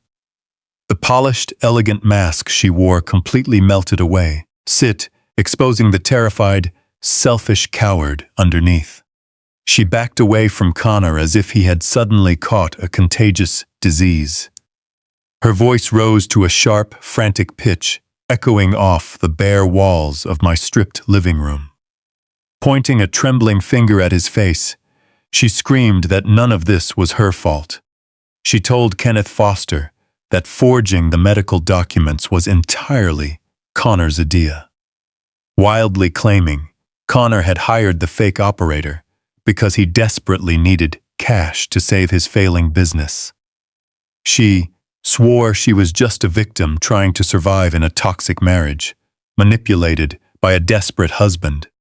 Connor looked up at the woman he had betrayed me for, his eyes wide and bloodshot with absolute shock. The sudden, total betrayal by his own wife hit him harder than the financial ruin. He tried to speak, but his voice came out as a pathetic, broken whisper, reminding her that she was the one who found the operator and stole the $15,000 from my checking account to pay for her designer clothes and the luxury car. They turned into two wild animals, completely tearing each other apart for self-preservation. Screaming accusations about who signed which paper and who made the illegal calls. They handed Kenneth Foster every piece of evidence he needed to guarantee their federal prosecution right then and there.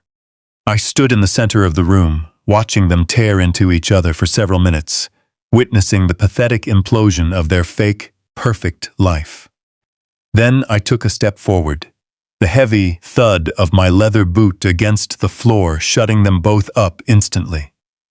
I looked down at my son, a broken, bankrupt man kneeling in the wreckage of the house he had tried to steal. I no longer felt anger. I felt a cold, absolute finality. I told Connor that I had inhaled toxic steel dust for 30 years just so he could live a comfortable life, breaking my back in sweltering factories so he could wear custom suits and pretend he was better than the people who built this city. Looking at the shiny keys to the luxury car on the table, I pointed out that he had tried to steal my final years and throw me into a miserable county ward just to cover a car lease. Connor began to weep, real, heavy tears streaming down his face as he reached out a trembling hand, begging for my forgiveness. He called me Dad, swearing he would make everything right and begging for a second chance. I looked at him with eyes as cold as a frozen river, telling him that the second he let his wife pack my life into trash bags, he lost the right to call me Dad. Pointing to the black plastic bags sitting near the front door, the very same bags they had carelessly stuffed my clothes into yesterday. I issued my final command. I told them they had exactly 15 minutes to pack whatever personal items fit into those bags and get out of my house. Once the 15 minutes were up, George would physically remove them from the premises, and Kenneth would immediately notify federal authorities. Melanie tried to protest, arguing she needed time to pack her expensive belongings. But Kenneth stepped forward, calmly informing her that every item in the house was currently seized as collateral against the massive debt owed to my entity. He reminded her that the clock was ticking. Connor and Melanie scrambled in a panic, a once refined, wealthy couple reduced to crawling on the floor, weeping in absolute terror as they frantically stuffed scattered clothes and cheap electronics into plastic trash bags. I stood tall alongside my fierce neighbor and my ruthless corporate attorney, coldly watching them pack up their pathetic lives. Those 15 minutes felt like a glorious cleansing storm, washing away all the toxic rot that had infected my home. The aftermath of that Saturday morning was a masterclass in absolute, inescapable ruin.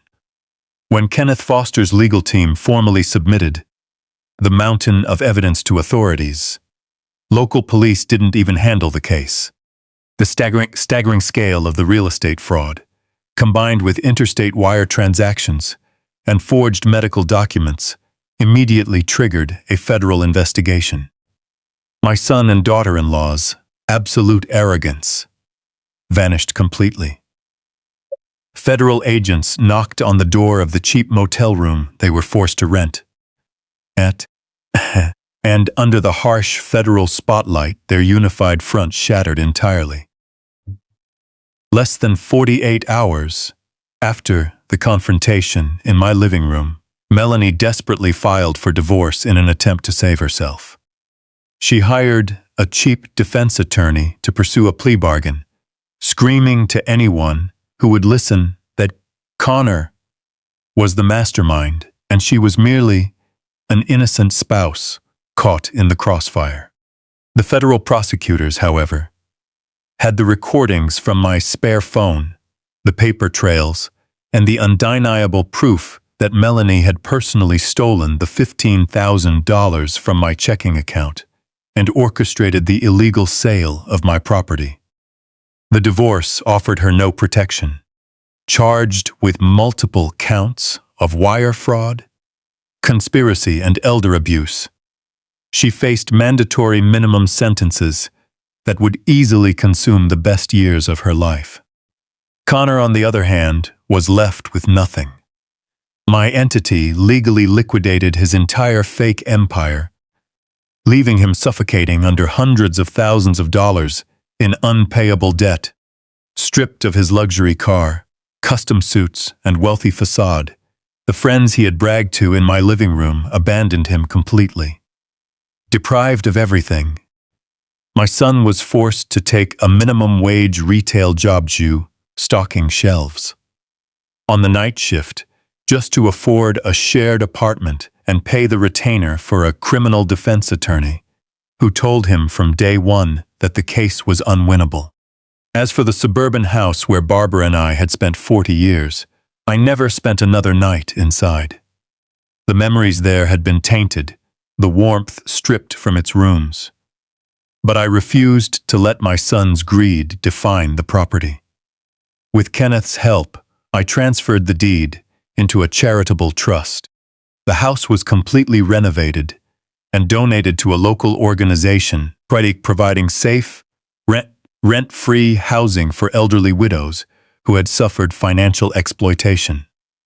The home where Barbara and I built our life became a sanctuary, protecting women just like her. A year later, the harsh, bitter winter gave way to a warm, vibrant spring. The chaos of lawsuits, federal indictments, and the pain of severing a toxic family were finally left far behind. The suffocating grief that had weighed on me the day of Barbara's funeral had transformed into a deep, lasting peace. I stood in the center of a massive industrial garage, bright lights illuminating a spotless floor, the air filled with the scent of engine oil, warm metal, and absolute freedom. Wearing an old oil-stained jumpsuit with black grease on my hands, I stood beside George, who had smudges of dirt on his face and held a heavy wrench. We were leaning over the open hood of a pristine, midnight blue, 1969 Ford Mustang Mach-1, its massive V8 engine gleaming like a piece of fine jewelry. George wiped sweat from his forehead with a rag, letting out a low chuckle as he pointed a wrench at the engine block, arguing with me about the timing belt just like we used to argue over the backyard fence. Laughing right back, I tossed a greasy rag at him, our laughter echoing off the high, corrugated ceiling, clear and genuine.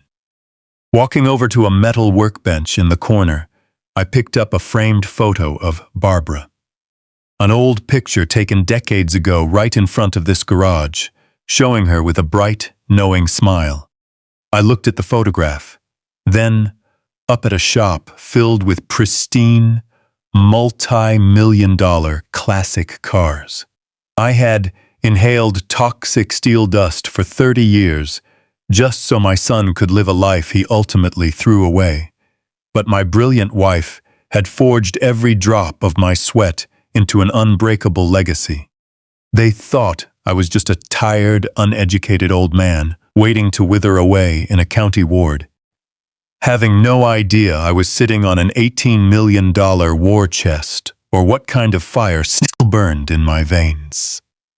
Setting the photo gently back on the table, I turned, grabbed a polishing cloth, and walked back over to George.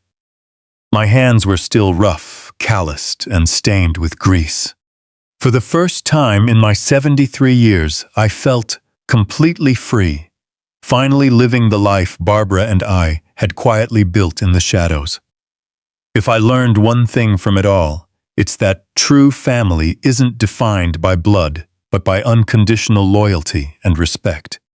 I spent decades breaking my back to give my son a comfortable life, believing that love meant shielding him from the harsh realities of the world.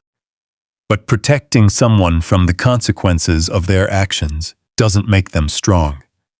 Hey, it just breeds entitlement. Real strength is having the courage to walk away from people who mistake your kindness for weakness, even if they share your last name. It's never too late to demand dignity, no matter how old you are. And true wealth lives in the peace of knowing you protected your soul.